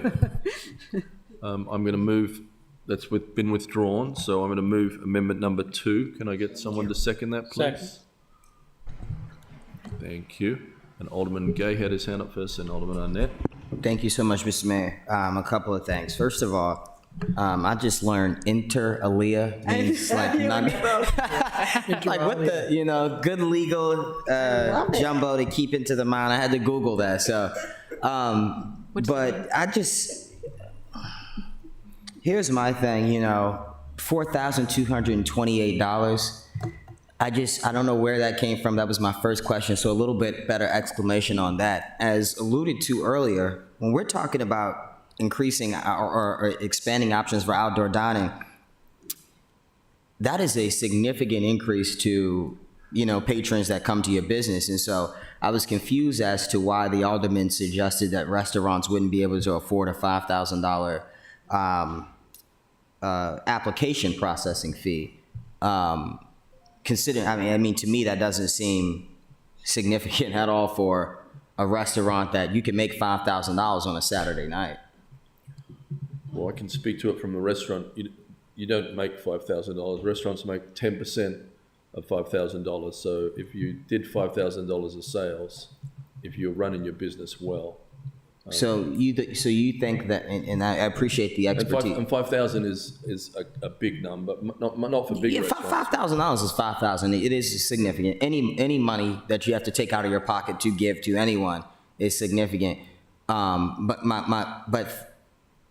you just is outdoor dining not viewed as an economic enhancement? I would assume so. Yeah, no, I think it definitely is. Yeah, and we're trying to. Okay.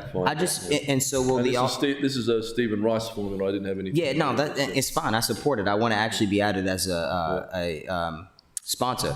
Also, is this annual? Will the fee be required of the restaurants annually? No, it's for a 5 to 6 month period. So 3 or 6. Huh? 3. Is it 3 to 6? Does it say that? Sorry. It's just for the pilot, Mr. Mayor. It's for the pilot. period. Yeah.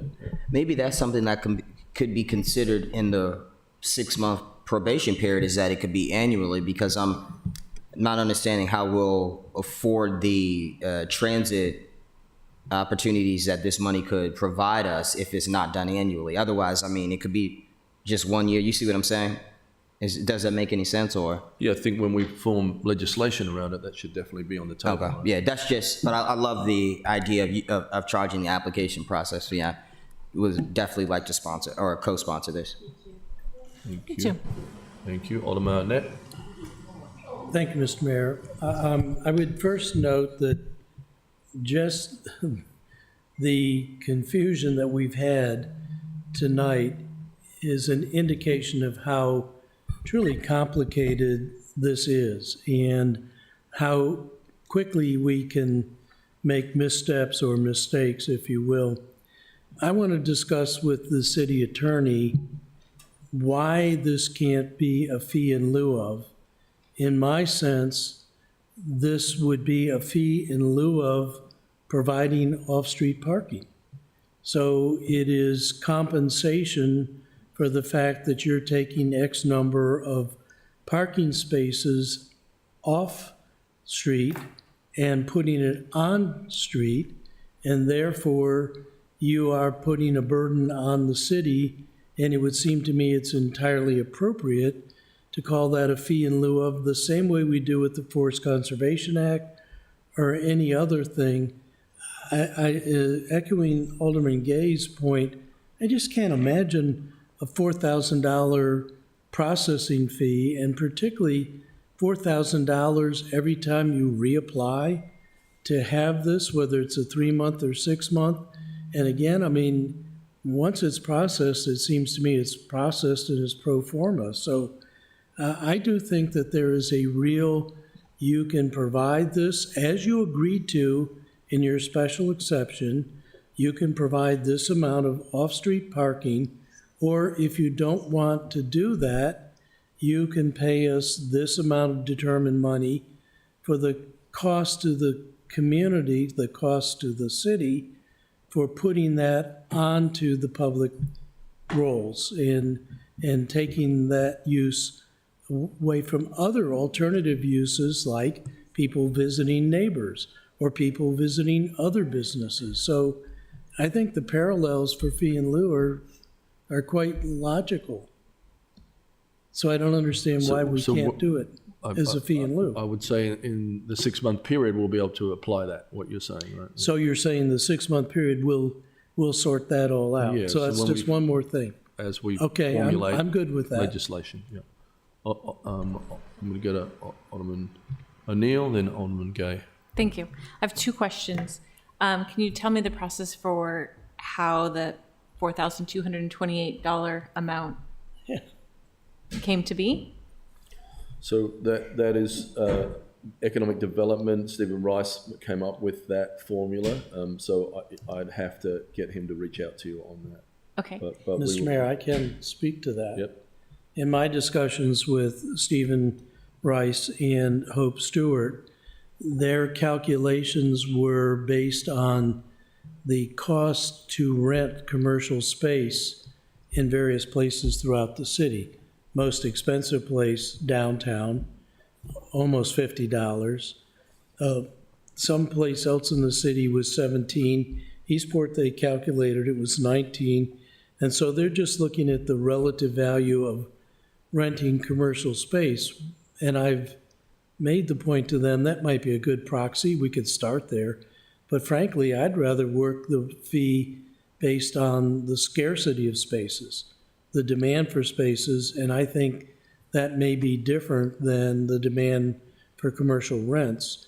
And again, that's one of the things that they're going to be looking at in the study they're doing are what are the other proxies we can use to look at the value of the parking foregone when you're driving it from private space to public space. So, but that's how they derive the fees that are going to be are being promulgated right now for the rules for 01322 for on-street parking. Okay. And my second question would be, is this specifically and only for restaurants? Or if I'm a retailer who wants to have a sidewalk showcase and take up 2 parking spaces because the restaurant next to me, how is that comparable, or are we only talking about places where you can eat or drink? So this legislation only applies to private parking lots. We have parklet legislation for parking spaces that are on city property, but that application process is available to any kind of retail. And same with private spaces, I'm sure we could apply the same rule to other private spaces that wanted to use these areas as well. Okay, thank you. Alderman Gay?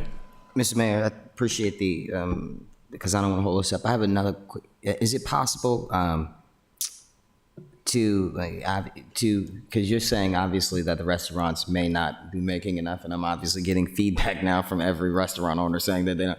So can we amend it to 3,000?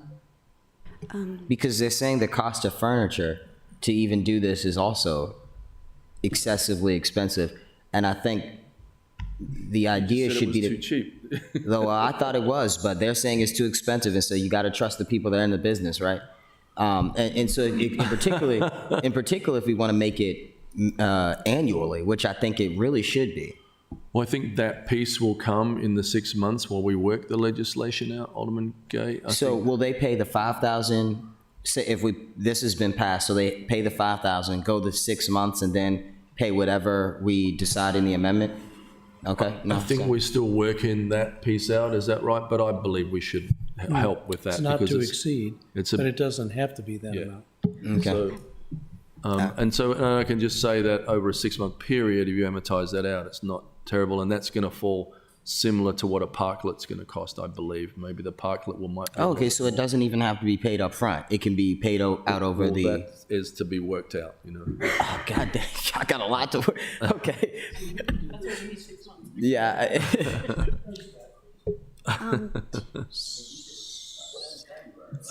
Alderman Tierney? So by reviewing this amendment, I'm understanding then that the other scenario where we were going to reduce their parking requirement from 30 to 15% and then do the fee in lieu of, is that out the window now? And this is a permit? You're trying to get the department to regulate it. This sets a floor for what needs to happen, but you're not going to regulate it in the context of the council meeting. You're giving the authority to the department to study it, to figure out the ins and outs of it, to determine what's feasible, and in that pilot period, collect a fee for the processing of the application. But all of this will be different when the pilot is over. Totally get it. So your point, should we even mention the number right now and just say that we are looking at an application processing fee? It has a number. The number doesn't come from me, it comes from the administration. Okay. Okay, because I think, I mean, even with parklets, we have the rates posted for public comment, and they're going to be fluctuating, you know. I mean, they might be, so I think it might be a little premature to put this exact number right now. No more than. Yeah. Without really knowing where it came from. I mean, I don't know. Well, we know where it came from, so. It's good progress. It's progress, so we'll take it. Alderman Schandelmeyer. It's all your fault, Brooks. This isn't my resolution. We know. This one isn't mine. We have a number. It was calculated by our economic development team. Let's try it. And if we have to lower it later, we can do so. If we have to raise it later, we can do so. We have a number. That number's going to go to transit. That number's going to go to some traffic relief because it's going to go to transit. We have a number. Let's try it. All right, I'd like to finish on that. All those in favor? Aye. Aye. Say aye. Aye. Opposed? Is there a motion? Oh, jeez. Mr. Mayor, you have one more thing you have to do. You have to put a time limit. Remember, we're reconsidering it from the 60 days to some other time limit. So that has to be part of the R22 because it's not in R22. It's six, Yeah, well, that's it's the 6 months, no one's put that forward? Okay. R22, you're reconsidering the whole thing anew. Mr. Mayor, I make a motion for 90 days. Well, I mean, a point of order. I thought that the resolution as introduced had a time frame listed in it. Yes, and if that time frame was 60 days, the reason that the resolution is being amended, according to is being brought back up is for the reconsideration of the time. As introduced, it did not have 60 days in it. It had 1 year. It had 1 year. Right, but what you're reconsidering is your vote. The vote voted for 60 days. Okay. No, the motion to reconsider was as introduced on second reader, so without the amendments. So as it currently stands, the legislation. So we started from scratch. That's why we had to go through the amendments. Okay. Right. All right. We don't want that. Yeah. Okay. I have a So do we motion need, on the floor. so is someone going to state 6 months or not? Huh? No, The resolution. I move approval of R22. I think there's a lot of confusion. I think that there needs to be a restating of R20, the motion R22, so that it's clear in the record. Right now, if we go by what you said, R22 on second reader, back to the beginning, that's not really what you're reconsidering, technically, in my view. What you're technically reconsidering is your vote. The vote in the last meeting was to make R2222 60 days versus a year. So you're opening that up. And now you have to move, if you want to, do something else. If you want to change anything else, now is the time to change it. But with respect to the time commitment, you're going from 60 days, which was the vote in the last iteration. So can it just be an amendment? Can it be amendment number Yes, three? it can be an amendment. Someone move I amendment number 3 for? But I specifically checked with the city clerk before, and I can't remember if I copied you, Mr. Lyles, but we had an email. I asked about whether we should, a motion to reconsider, whether or not it does reconsider as introduced or as amended on second reader. You can listen to whoever you want to listen to. Point of information, Well, I please. think we I've can- asked 3 times now. We can just solve this now. And this is my question. We are voting on whether to reconsider the motion as it passed on Correct. second, third reader. That's what we're reconsidering. Correct. The vote passed to reconsider.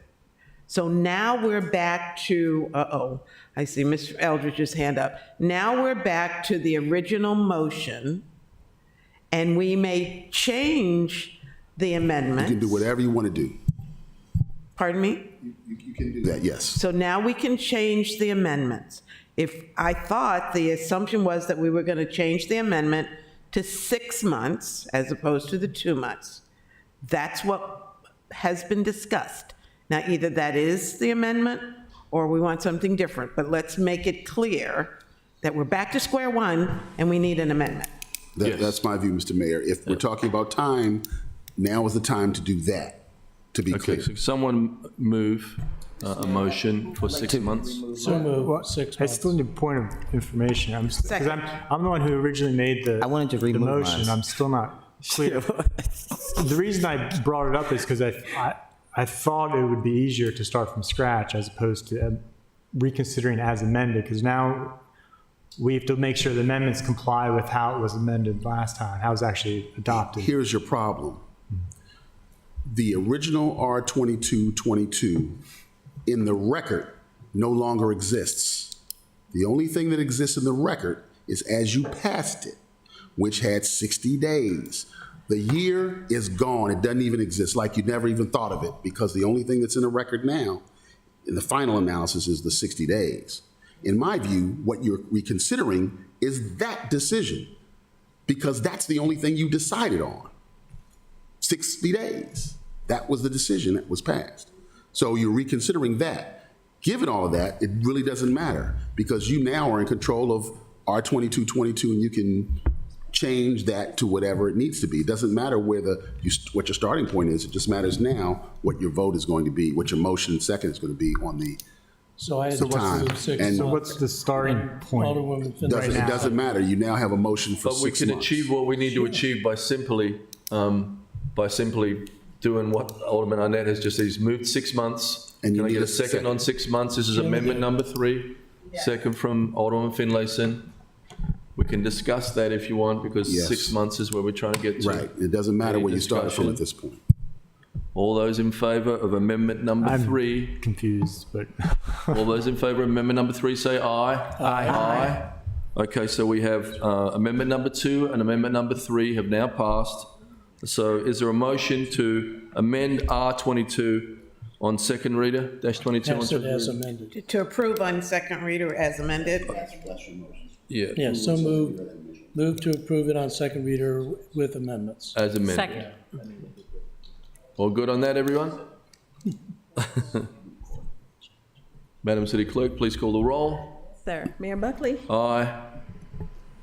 Alderwoman Tierney, Aye. Alderwoman O'Neill, Aye. Alderwoman Pendle Charles, Aye. Alderwoman Finlayson, Aye. Alderman Shannon Meyer, Aye. Alderman Gay, Regretfully, yes, this was messed up. Wait till you have Alderman legislation, Savage. buddy. I love you. Alderman Arnett. Aye. Okay, Right. R22 has passed with 6 Got months. 6 months. Let's get to work. Mr. City Attorney, please present the next item on the agenda. I don't even know where I am, Mr. Mayor. Let me see. No, I got it. Mr. Mayor, we're on second readers, beginning with mooring permits, O222. Forfeiture of Motion mooring to permits. adopt O-2-22 on second reader. So moved. Thank you. Second. I have 1 to 3 amendments here. Who would like to move those, please? Alderman Arnett. second. Can I, You want to move them? You need a second. are you gonna talk to them? Alderman Savage, aren't these from Environmental Matters? Yeah. Can I give context? Sure. So these changes came out of about 3 meetings or so we've had with Environmental Matters, with the Harbor Master and Maritime Advisory Board. And so these take the recommendations and implemented them. The Harbor Master drafted these amendments through working with the Harbor Master. So everybody who came to the meeting is on board. And the changes, it just clarifies that, essentially that, everybody good, okay? So these amendments clarify that a mooring can't be vacant for, if it's going to be vacant for more than 30 days, that the mooring owner has to notify the harbor master. No approval, they just have to notify the harbor master. If a mooring is going to be vacant for more than 70, if it is vacant for more than 70 days, then the harbor master has the authority, the city has the authority to void the entire permit. So we can essentially take back that mooring and give it out to somebody else, that mooring permit. So that's, I think, essentially everything that those amendments accomplish. I'll second that. Moved and seconded. Alderman Gay. Just a really quick question. Can the harbor master seize boats? Is that within the authority of the office that have been abandoned? No? Okay, thank you.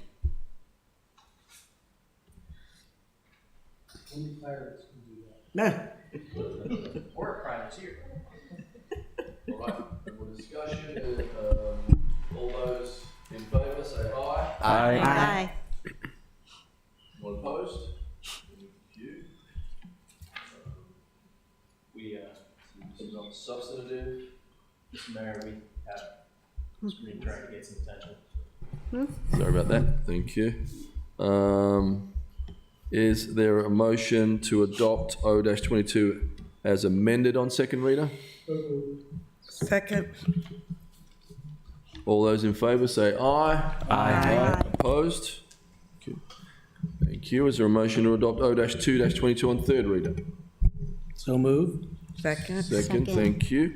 Madam City Clerk, please call the roll. Yes, sir. Mayor Buckley? Aye. Alderwoman Tierney? Aye. Alderwoman O'Neill? Aye. Alderwoman Pendle Charles? Aye. Alderwoman Flason? Aye. Alderman Sandelmeyer? Alderman what? Sandelmeyer? Aye. Alderman Gay? Aye. Alderman Savage? Aye. Alderman Arnett? Aye. Mr. Mayor, can I just say that was really good work by Rules and City Government. I happened to watch that meeting and in the interaction with the harbor master. It was a real win-win process, I thought. Environmental matters? It was I mean, environmental matters, sorry. So I was cutting it to shit. Hold on. Thank you. Yeah. Thank you. Mr. City Attorney, please present the next on the Confused, I agenda. forget that Yes, sir. chair The was next item on the agenda is O1222, special events. Is there a motion to adopt O-12-22 on second reader? So moved. Second. Thank you. Any discussion? All those in favor say aye. Aye. Opposed? Thank you. Is there a motion to adopt O-12-22 on third reader? So moved. Second. Okay, Madam City Clerk, please call the roll. Yes, sir. Mayor Buckley? Aye. Alderwoman Tierney? Aye. Alderwoman O'Neill? Aye. Alderwoman Pendle Charles? Aye. Alderwoman Finlayson? Aye. Alderman Sandelmeyer? Aye. Alderman Gay? Aye. Alderman Savage? Aye.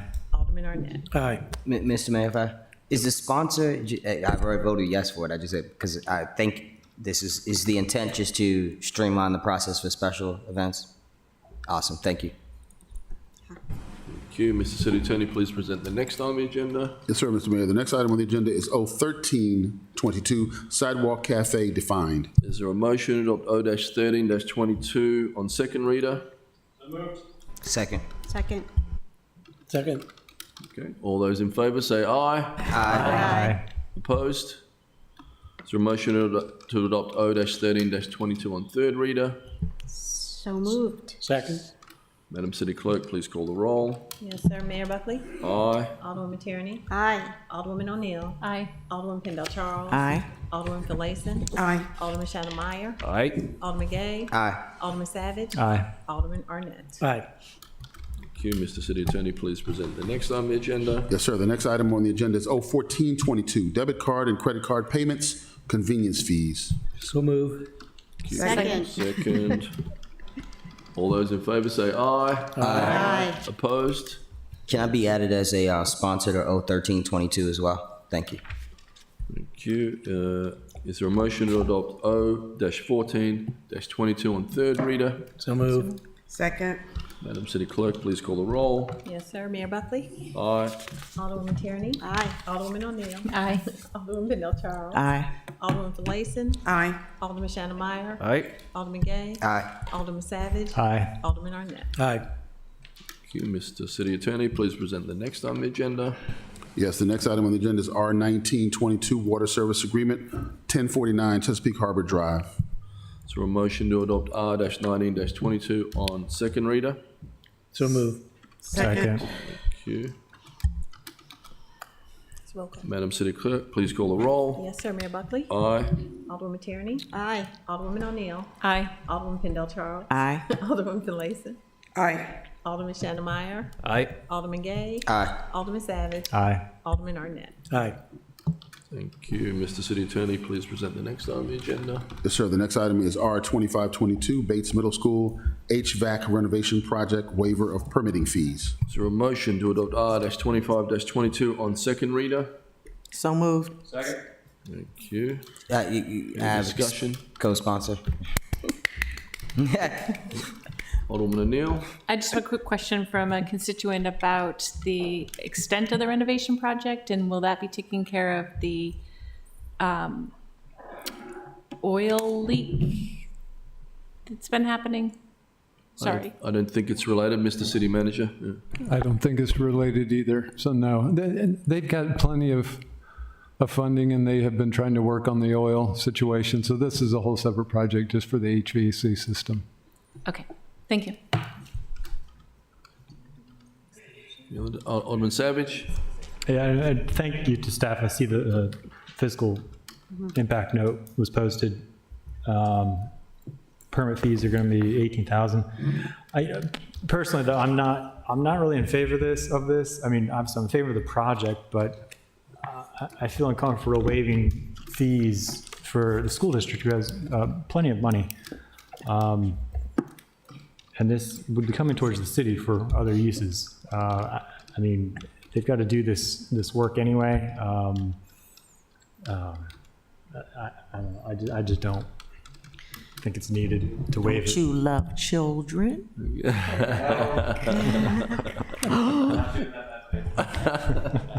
Alderman Tierney. Yeah, I have a question on the staff report. It says there is precedent for this fee waiver as previous large school projects likewise had permit fees waived. What's the legality of that precedent? In other words, if that precedent was, really a precedent, then why is there a choice for us? Or is there a choice? Well, because the fees in your code are required. Right. So they have to be charged unless the council does something different. So the precedent can't be used as an argument to support the bill. I'm not sure of the historical nature of what you're talking about and whether it applies in the same way. That would require a deeper analysis that I haven't done. Yeah, I just added that precedent so you all would know that this has been done in the past. That I don't think that sets a legal precedent or legal requirement that this be done, because each one still has to come to the council for approval. Gotcha. But I just wanted to let you all know that in the past for bigger projects, this has pretty consistently been done. Got it. Thank you. And I'm sure they'd show us the same courtesy for city property in the county, right? Yeah. I'm done. Thank you. Alderman Savage again, sorry. Yeah, I mean, where do we draw the line on this in terms of, are we going to waive every single fee for every single school project? Or what if it was, a fee for whatever, be it tree mitigation or, I'm trying to think of what other fees we have in there. We have all kind of grading permit fees. I mean, where we get, the fees are there for a purpose. They pay for staff time that we are putting forward. So I just don't think it's needed. The school district gets an incredible amount of money. They want to get exempted from all these laws. It drives me crazy. And I just don't think we should be doing this at this time. Thank you. Children. Alderman Annette and Alderman Finlayson. Thank you, Mr. Mayor. I move that we amend this waiver for only 60 days. No, I understand Alderman Savage's point, and the reason that I'm favoring this is we really want to keep the good relationship we have with the school board. Alex Stegnovich, I think this is a gesture saying we want to support you making these kinds of renovations for the schools in the city, and so we'll waive this fee.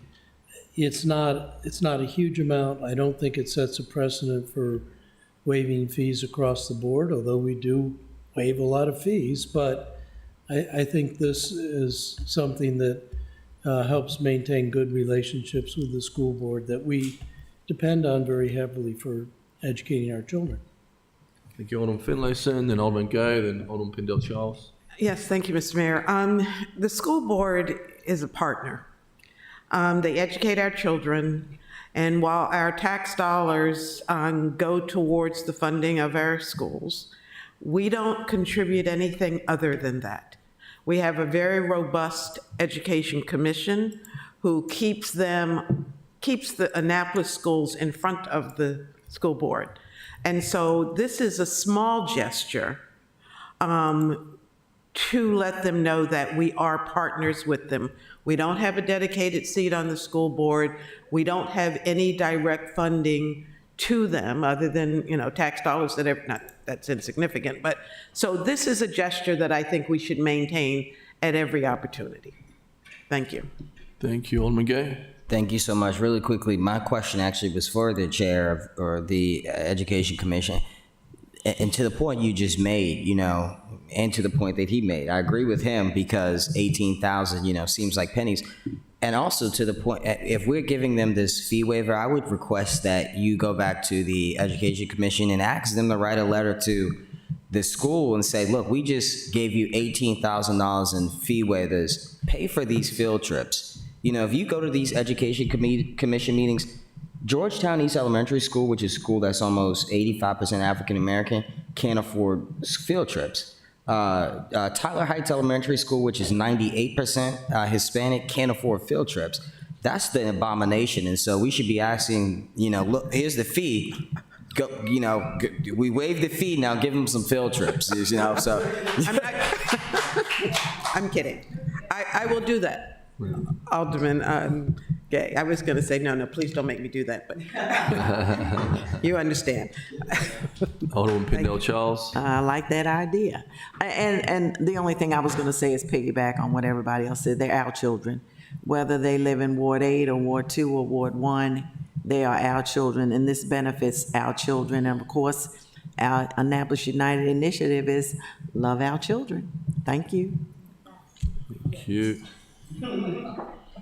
Okay, roll call. Yes, sir. Mayor Buckley? Aye. Alderman Tierney? No. Okay. Alderman O'Neill? Aye. Alderman Pindell Charles? Aye. Alderman Finlayson? Aye. Alderman Shannon Meyer? Aye. Alderman Gay? Aye. Alderman Savage? No. Alderman Arnett? Aye. It passes.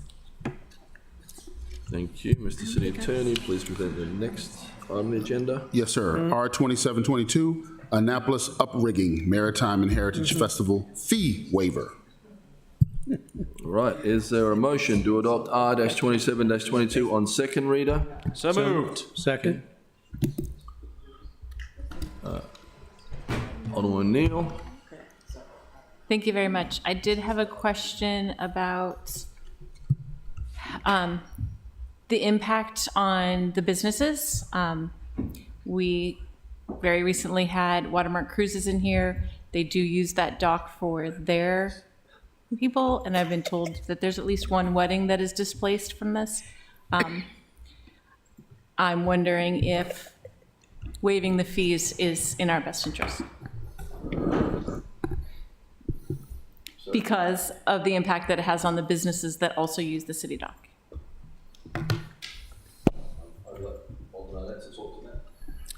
Thank you, Mr. Mayor. I understand your point, but also the intention of this is to make this an annual event, and it is to bring in tall ships that bring in millions of dollars of free advertising. When you come down Main Street and you see those pendants flying off the top of those masts, it's part of the gestalt for the city of Annapolis, it's part of our heritage. And it is something that we're shamelessly copying what Chestertown does, and it's become hugely successful, hugely popular, and brings in quite a few consumers. They have actually a multiple day festival. It's quite exciting, and has become part of the culture of Chestertown, which was also a port in its day. So that's the intent of the uprigging. We're talking about $882. We're not talking about waiving a huge amount of fee, but we are talking about whether or not we want to continue to pay homage to our maritime history and the fact that our harbor used to be crowded with a lot of these tall ships. If I could just add, Mayor. So the situation with Watermark has been resolved. So they're going to be able to pull up and load it's a 50th birthday party that they had reserved it for. So that's all fixed now. They're still going to be able to do it, so there's no impact any longer on Watermark. Thank you. Alderman Savage. Thank you. Yeah, so this one, in contrast, I do support. This is a nonprofit that is, I think, probably doesn't have too much money, and I'm more inclined to support nonprofits than organizations that have a ton of money. And children?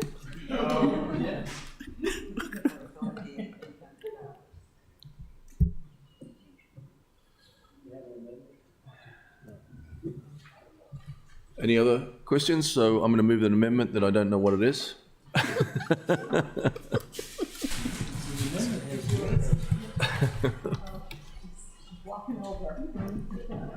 not good.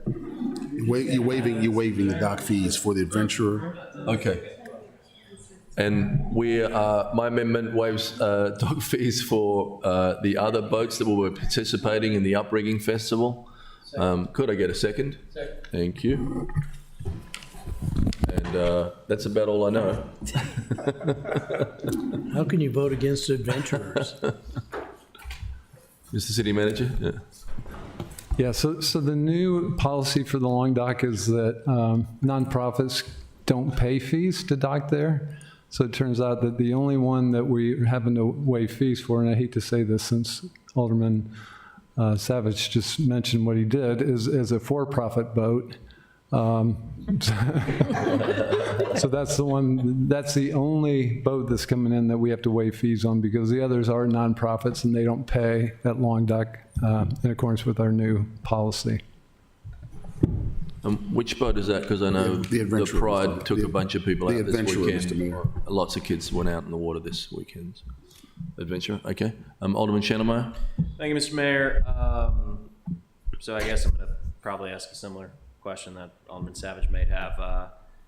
Since they are a for-profit, what's the purpose in trying to accommodate them on that fee? So that they'll come to the event. Mainly, it's to attract them to come to this event, because otherwise they wouldn't be inclined to if they have to pay the fee. Do they bring in enough revenue to make it worth it? Probably not without the fee waiver. So they don't. Okay. I think Alderman Tierney had a hand up first, then Yeah. I know that Charles. I know that the harbor master has worked really hard on setting rules for the use of the long dock that we've waited a long time to have, and hopefully it will be a much needed revenue source. I did speak to Beth Bellis about this, and the one for profit, that one, she understands that this is, just being nice kind of thing to this person. But what I fear is setting the precedence here, of waiving fees for profit boats there for profit. And then regarding the nonprofits, do they sell tickets? They can't, right? They don't do anything like that, do they? Mr. City Manager? I don't think so. I think they have free deck tours typically, but I don't think they normally sell tickets. Alderman Pendle Charles, then Alderman Shannon. Will our children benefit from this? Yeah. Okay. We allow them on, but we throw them overboard.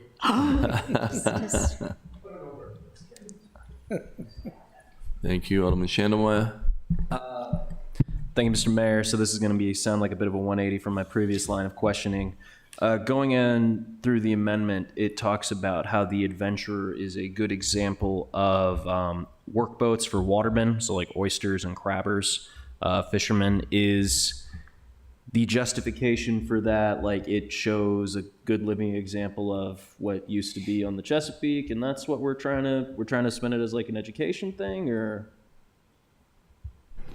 Yeah, I mean, we're trying to get all different types of boats and craft to come to the uprigging, and that's a good example. That's something much different than the tall ships, the other tall ships. So yeah, it's very representative of a past era. So it's to diversify the amount of tall ships that are coming in. That's my understanding. Okay, all right.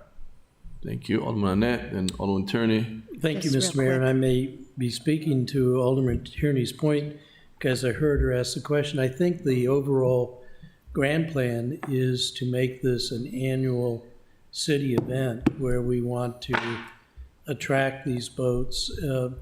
Even the for-profit boats have a schedule that they have throughout the year, and they make that schedule because they can take people out on tours and generate revenue. We're asking them to come here and interrupt that schedule And we are going to be asking over time, if this is successful, that for-profit and not-for-profit boats make this an annual part of their plan and a stop.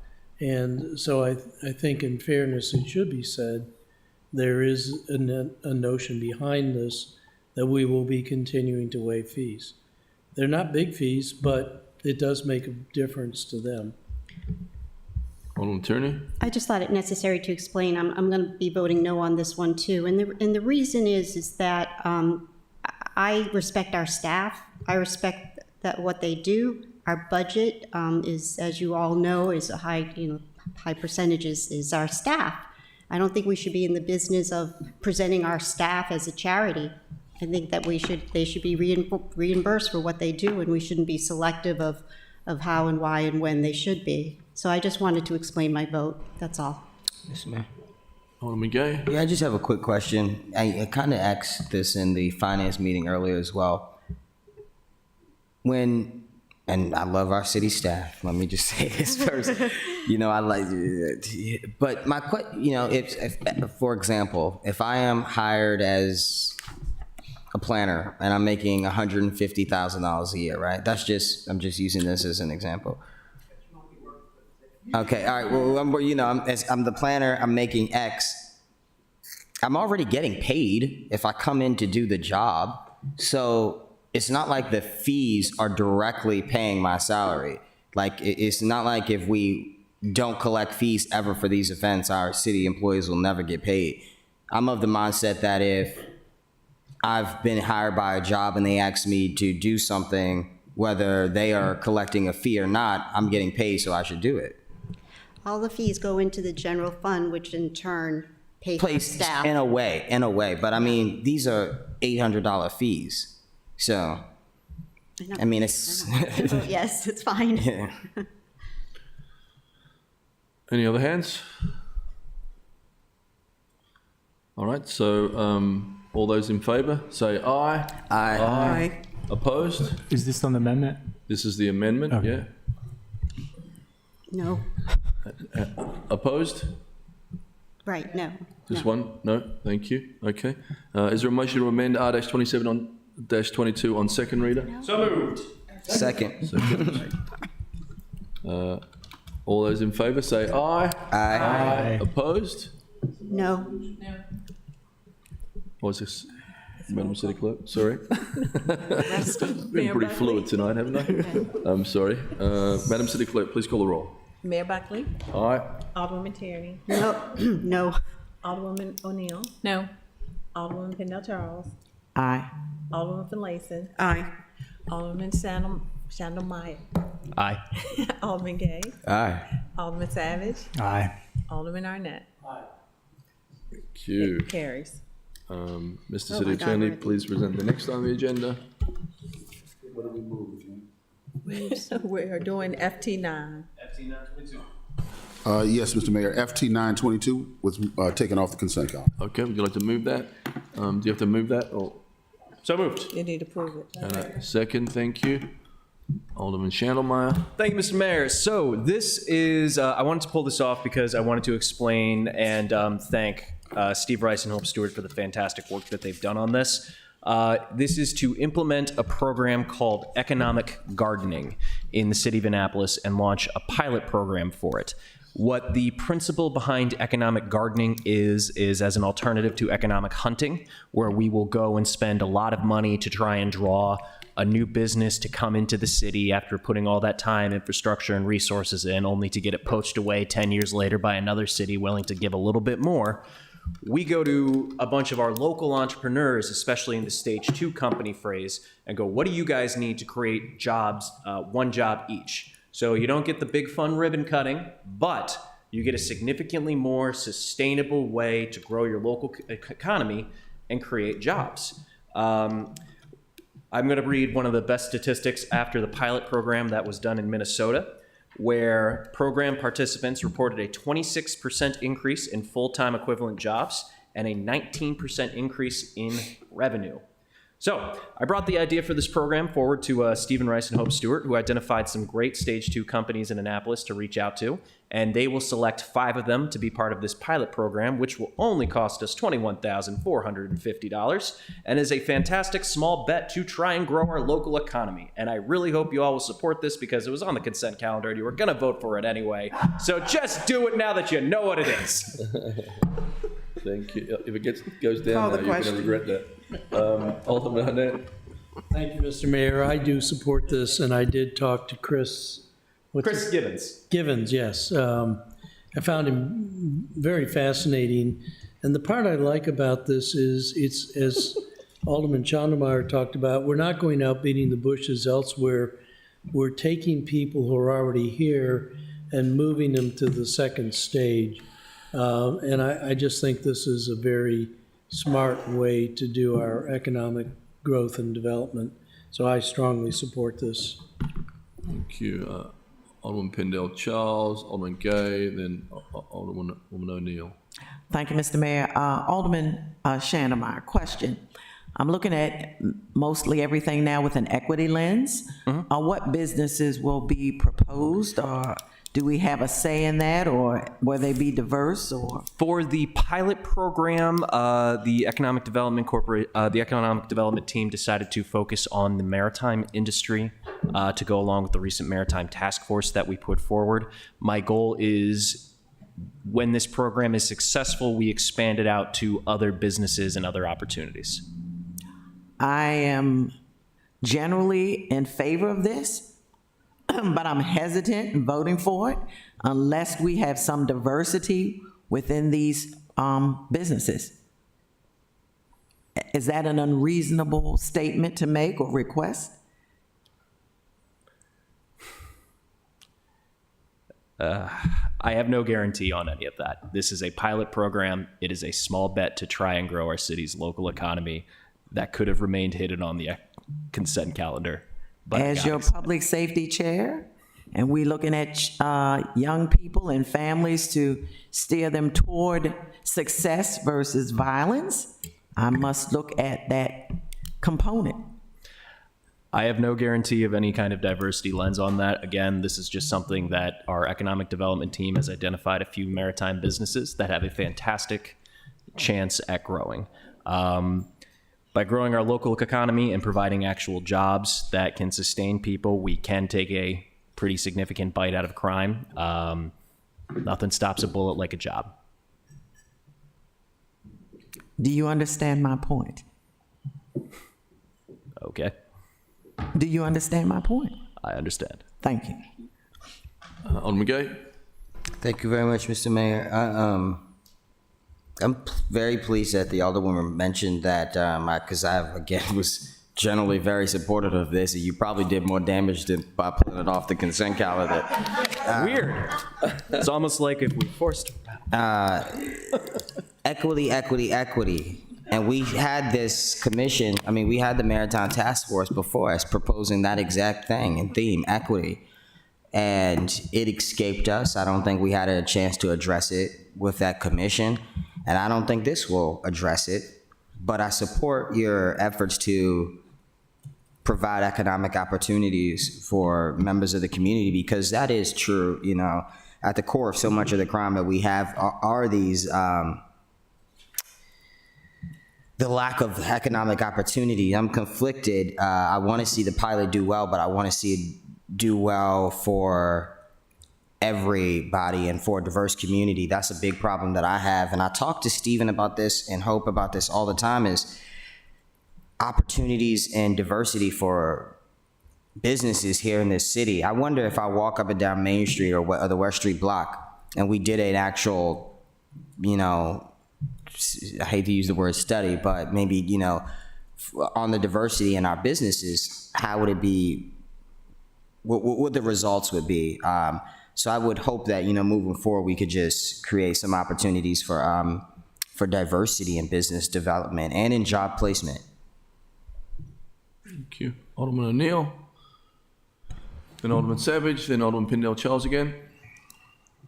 I have one question about the pilot. You had said that the economic development team had identified businesses and they were going to choose Yes.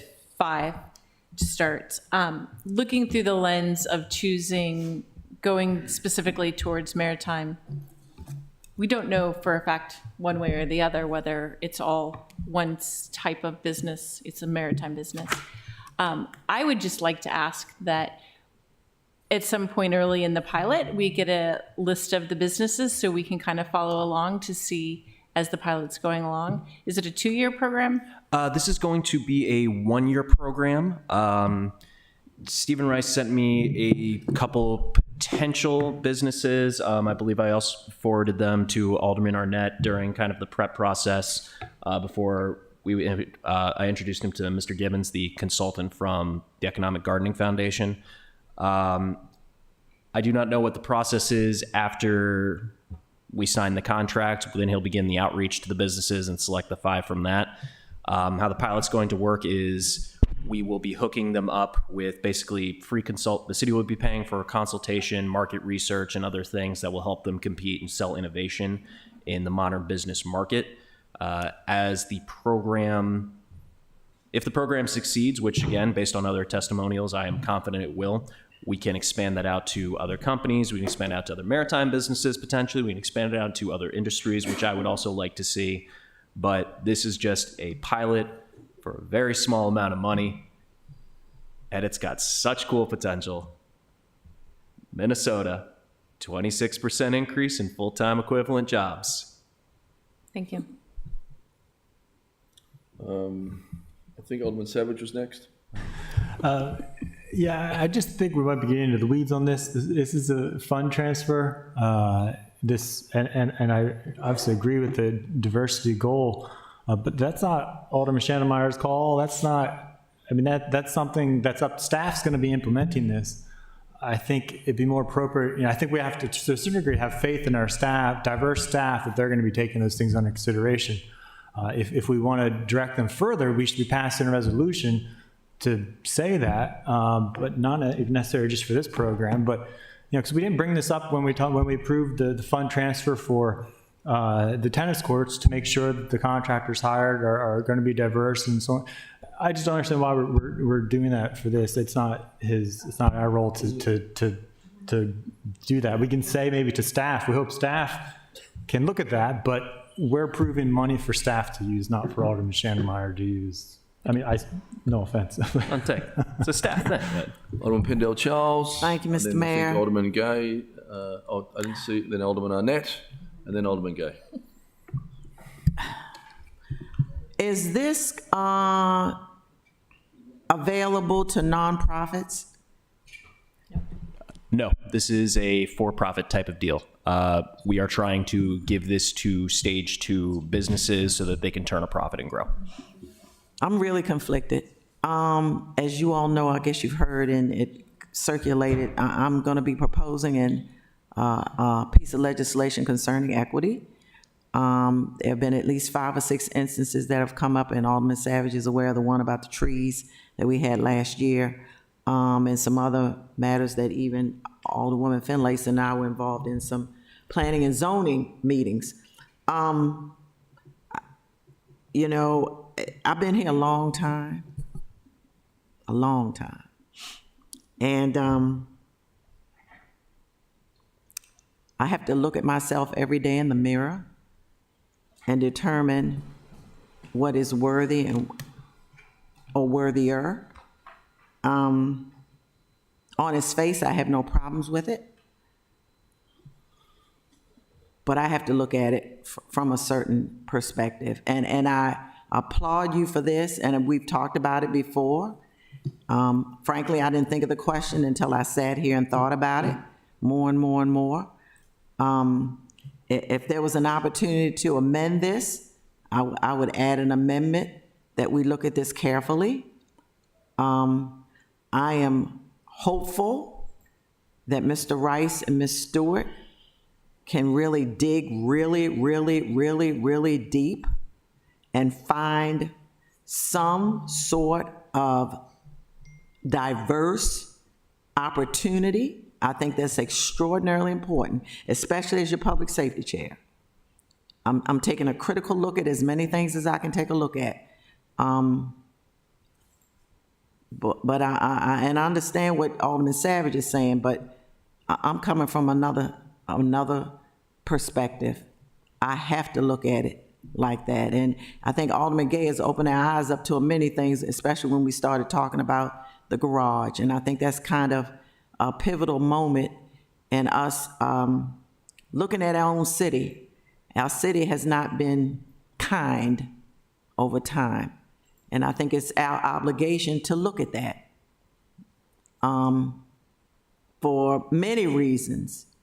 And I think Alderwoman Finlayson and I can attest to a lot of things that have happened in this city that we have not been favorable about. And so we want to make sure, and she as a educator in the school system has seen it on her own, and so have I. And like I said, we talked about it. I applaud what you're trying to do, but it really needs a huge, deep dig to find it. In fact, Mr. Ajayi in the mayor's office and I have talked about a possible partnership with Morgan State University with a maritime component to that, where we would have students participate in maritime activities here or some sort of major or something that would get African Americans especially more involved in the maritime industry. We know the history of the blacks on the Chesapeake and the Watermen and the Oystermen, and a lot of Ward 3 residents pursued those careers. And I think we're going back in time. And for me, that's extraordinarily important. I love your idea, but it has one missing and critical part to it. Thank you. Thank you, Alderman Gay, then Alderman Finlayson. Thank you very much. Oh, sorry, Alderman. Really? I skipped Alderman Arnett, honestly. Sorry, Alderman Arnett, then Alderman Gay. Thank you, Mr. Mayor. And I do take the point on diversity, and I think we can ask the administration to carry that message back to Mr. Rice. I guarantee you he understands diversity, and I think he will be very sympathetic to that. So we often talking about trusting our staff. That happens to be a very good staff member, and I think he will fully understand. I don't know that we took the time to really inculcate you into what this company does. And it turns out this was a company that was at the right place at the right time. It was at the beginning of the big boom in the information technology. And what they really did was to pull together all kinds of economic information that is available largely to Wall Street people, but they packaged it so that when they help these companies move from first stage to second stage, which means small employment to larger employment, it means it's local companies, so it's local employment. It's that powerful pulling together of the information tools, and that's what I'm hoping that we can tap into. I'm hoping this will grow from a pilot to a permanent relationship with a company that can help any one of our local businesses tap into all of this different sets of information. And the value added from Chris Jennings is it helps them understand the glut of information that is available in the information highway and focus on how they can make their business able to take advantage of the local environment, the local economy. So I think you're right. We always need to be mindful that every time we try to, rising tide floats all boats, doesn't necessarily float all boats. We know that. So we have to have extra emphasis on that particular point through our staff and through the selection. We picked the maritime industry because of the task force, but there's a whole kinds of other industries that can take advantage of this focusing of information. So we try the pilot. If it doesn't pan out or it doesn't have the results, including diversity, it's a pilot. We don't do it any longer. I think we're going to like it, and we'll want to have this resource at our beckoning call for all of the local businesses. But, that's the vision that I came away with this from. It's a new on-the-shelf resource to help our local, already resident businesses. Thank you, Alderman Arnett. Alderman Gay. Thank you very much, Mr. Mayor. I won't get too much into the diversity stuff. We already talked about that, but one thing that I am concerned about is actually kind of what you mentioned. He stated Minnesota had a 27% increase in full-time job employment. And Minnesota has jobs. Minnesota has built-in a built-in economic base. When I think of jobs opportunities here in the city of Annapolis, and particularly for most of my constituents, and in particular for younger people, I think of the beverage and food industry. I don't know how, that's not a career, and I don't know how this program would drastically benefit. Again, I think when you look with the example that you've given with Minnesota in a very particular field of roles which we really don't even offer that here within the city, unless you can tell me of the companies that exist that, I mean, really, that's my question. And I don't need you to be a smart aleck about it. I really want to know what businesses could provide opportunities for our constituencies that are not restaurant roles and that are also obtainable to those without. You got to think, again, certain communities, some don't have access to GED or some have limited reading and counting skills. So it has to be, I get what you're doing and I want to fully support it, but I just, again, that all has, you got to look at it from a 360, not just say, oh, Minnesota did it so we could do it. But it's like, do we have the infrastructure, the economic infrastructure that Minnesota has? And I don't believe so. But I'm curious to hear from you, and that's why I presented the question. Annapolis Sailing School, LLC, Atlantic Cruising Yachts, Belkov Yacht Company, Chesapeake Lightcraft, Compass Marketing Incorporated, Fawcett Boat Supplies Incorporated, Gemini Catamarans, Inflatable Experts, Intrinsic Yacht and Ship, LLC, Cato Marine, M Yacht Services, LLC, Madden Mast and Rigging, Passport Yachts East Incorporated, Quantum Sail Design Group, and many more. This is something to try, you guys, and it was buried in the thing. I wanted to do this just to share something exciting and new, and come on, y'all would have voted for this on the consent calendar. Mr. Mayor, I'm being serious right now. When that Maritime Task Force came before us, and when we even went to I won't name the particular individual's marina, he specifically stated that it's very, very difficult to get people into the marine industry because of the challenges they face. One, with the academia that comes with it. You just can't jump up and say, okay, I'm going to pick 3 people out of a community and throw them into the marine industry without any of that background knowledge. I'll vote for your pilot. We'll test it. But my point is that I just think you messed up. That's my but you got, Thank you. Alderman Finlayson. Yes. Is there, and I'm not sure whether I should direct my question to Ms. Dickinson or Mr. Gerald, can we add a qualifier to these funds that would say that at least one of the 5 businesses that are chosen will be a minority business? So this is just the approval of a transfer of funds. So that's a legal question.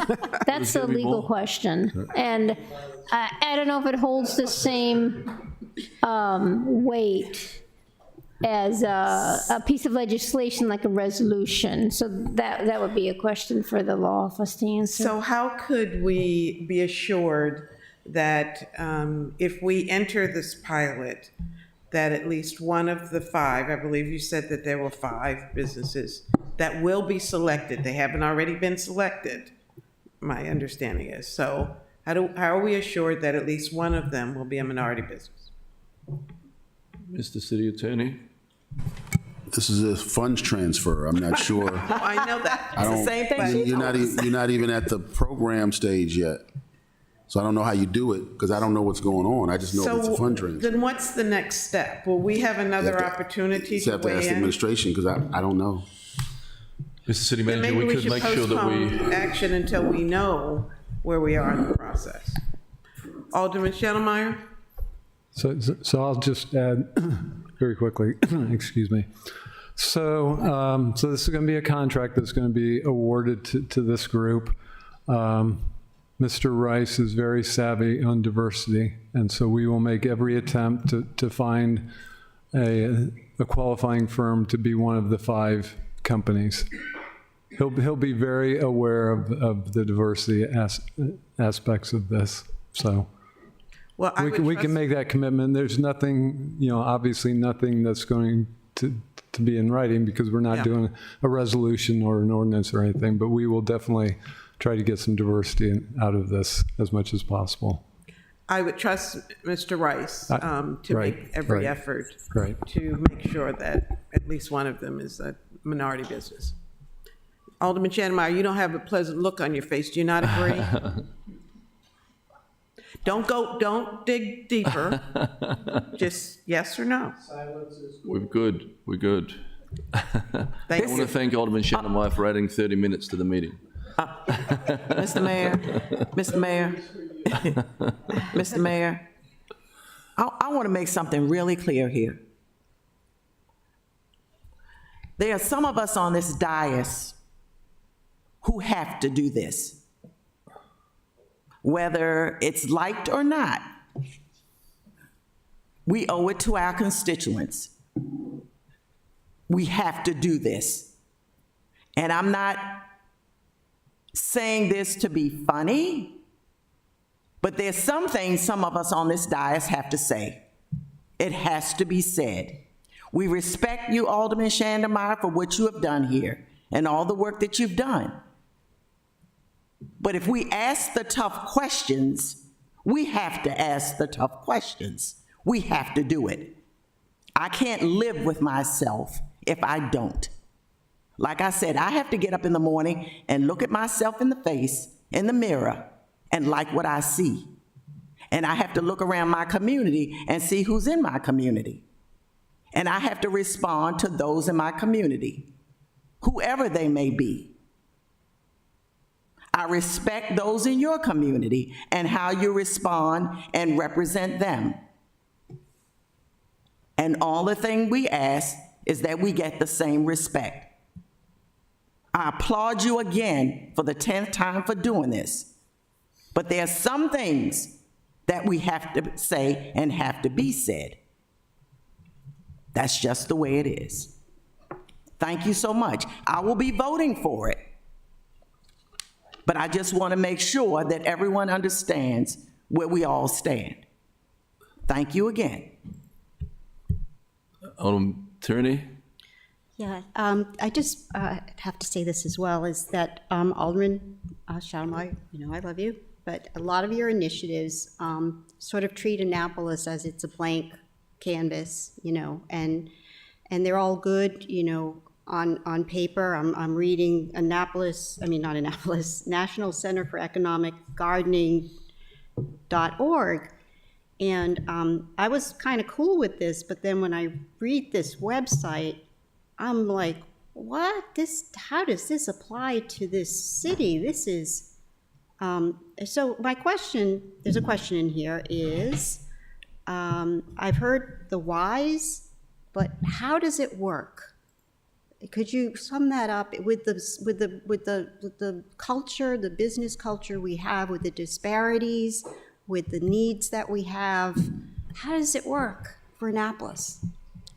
Or is that a work session? To Alderwoman Finlayson's point, should we have some kind of? Stephen Rice and Hope Stewart identified several potential stage 2 companies that we would hook up with this and essentially pay for their consulting and market research as a way for them to try and grow their business model and sell outside of the community at a higher rate. The big push of economic gardening is selling innovation, selling change and new things and adaptability in the market that is consistently changing. And I do recommend going to the website. They have a wonderful analogy. I love analogies because it says in any community, the faucet has to run faster than the drain. Oh no. Anyway, so that analogy is sort of like, okay, so you're bringing that money in from somewhere else so that we don't remain stagnant. We think of it like yeah. a bathtub. That's here, the bathtub. Money in the local economy is the water in the bathtub. Some will always kind of drain out just through sloshing and whatever, and that's money going outside of our community. We go to Walmart and buy something. We buy something from Bezos on Amazon. Money sloshing around inside the tub that's staying is the money going in local communities. That's your grocery stores, your little hardware stores, your community service things. This is to turn on the faucet, to get money from outside of the community to come into it and help grow the economy locally. The analogy sold me. All right, let's take a vote, please. All those in favor say aye. Aye. Opposed? All right. Mr. City Attorney, please present. Your agenda is concluded, Mr. Mayor. All right. Is there anything else for good order? Mr. Mayor. Alderman Gay. Very quickly, I have to do this. I have a constituent who I accidentally, last week, I just said something, I used his name in a statement and I should not have, and I want to apologize to him. I don't want to say his name again because I don't want to, but I do apologize. And yeah, so. Thank you, Alderman Gay. Alderman Pendell Charles. Thank you, Mr. Mayor. I was running out of the house today, changed my clothes, and then looked at what I had on and realized that I wanted to support the people of Ukraine. So I wore blue and yellow beads today. So I thought. Excellent. And I just want to say a big thank you to Jacqueline, who's left us and is going on a cruise and going on to do some fun stuff. So I want to thank her for all that she's done for the city.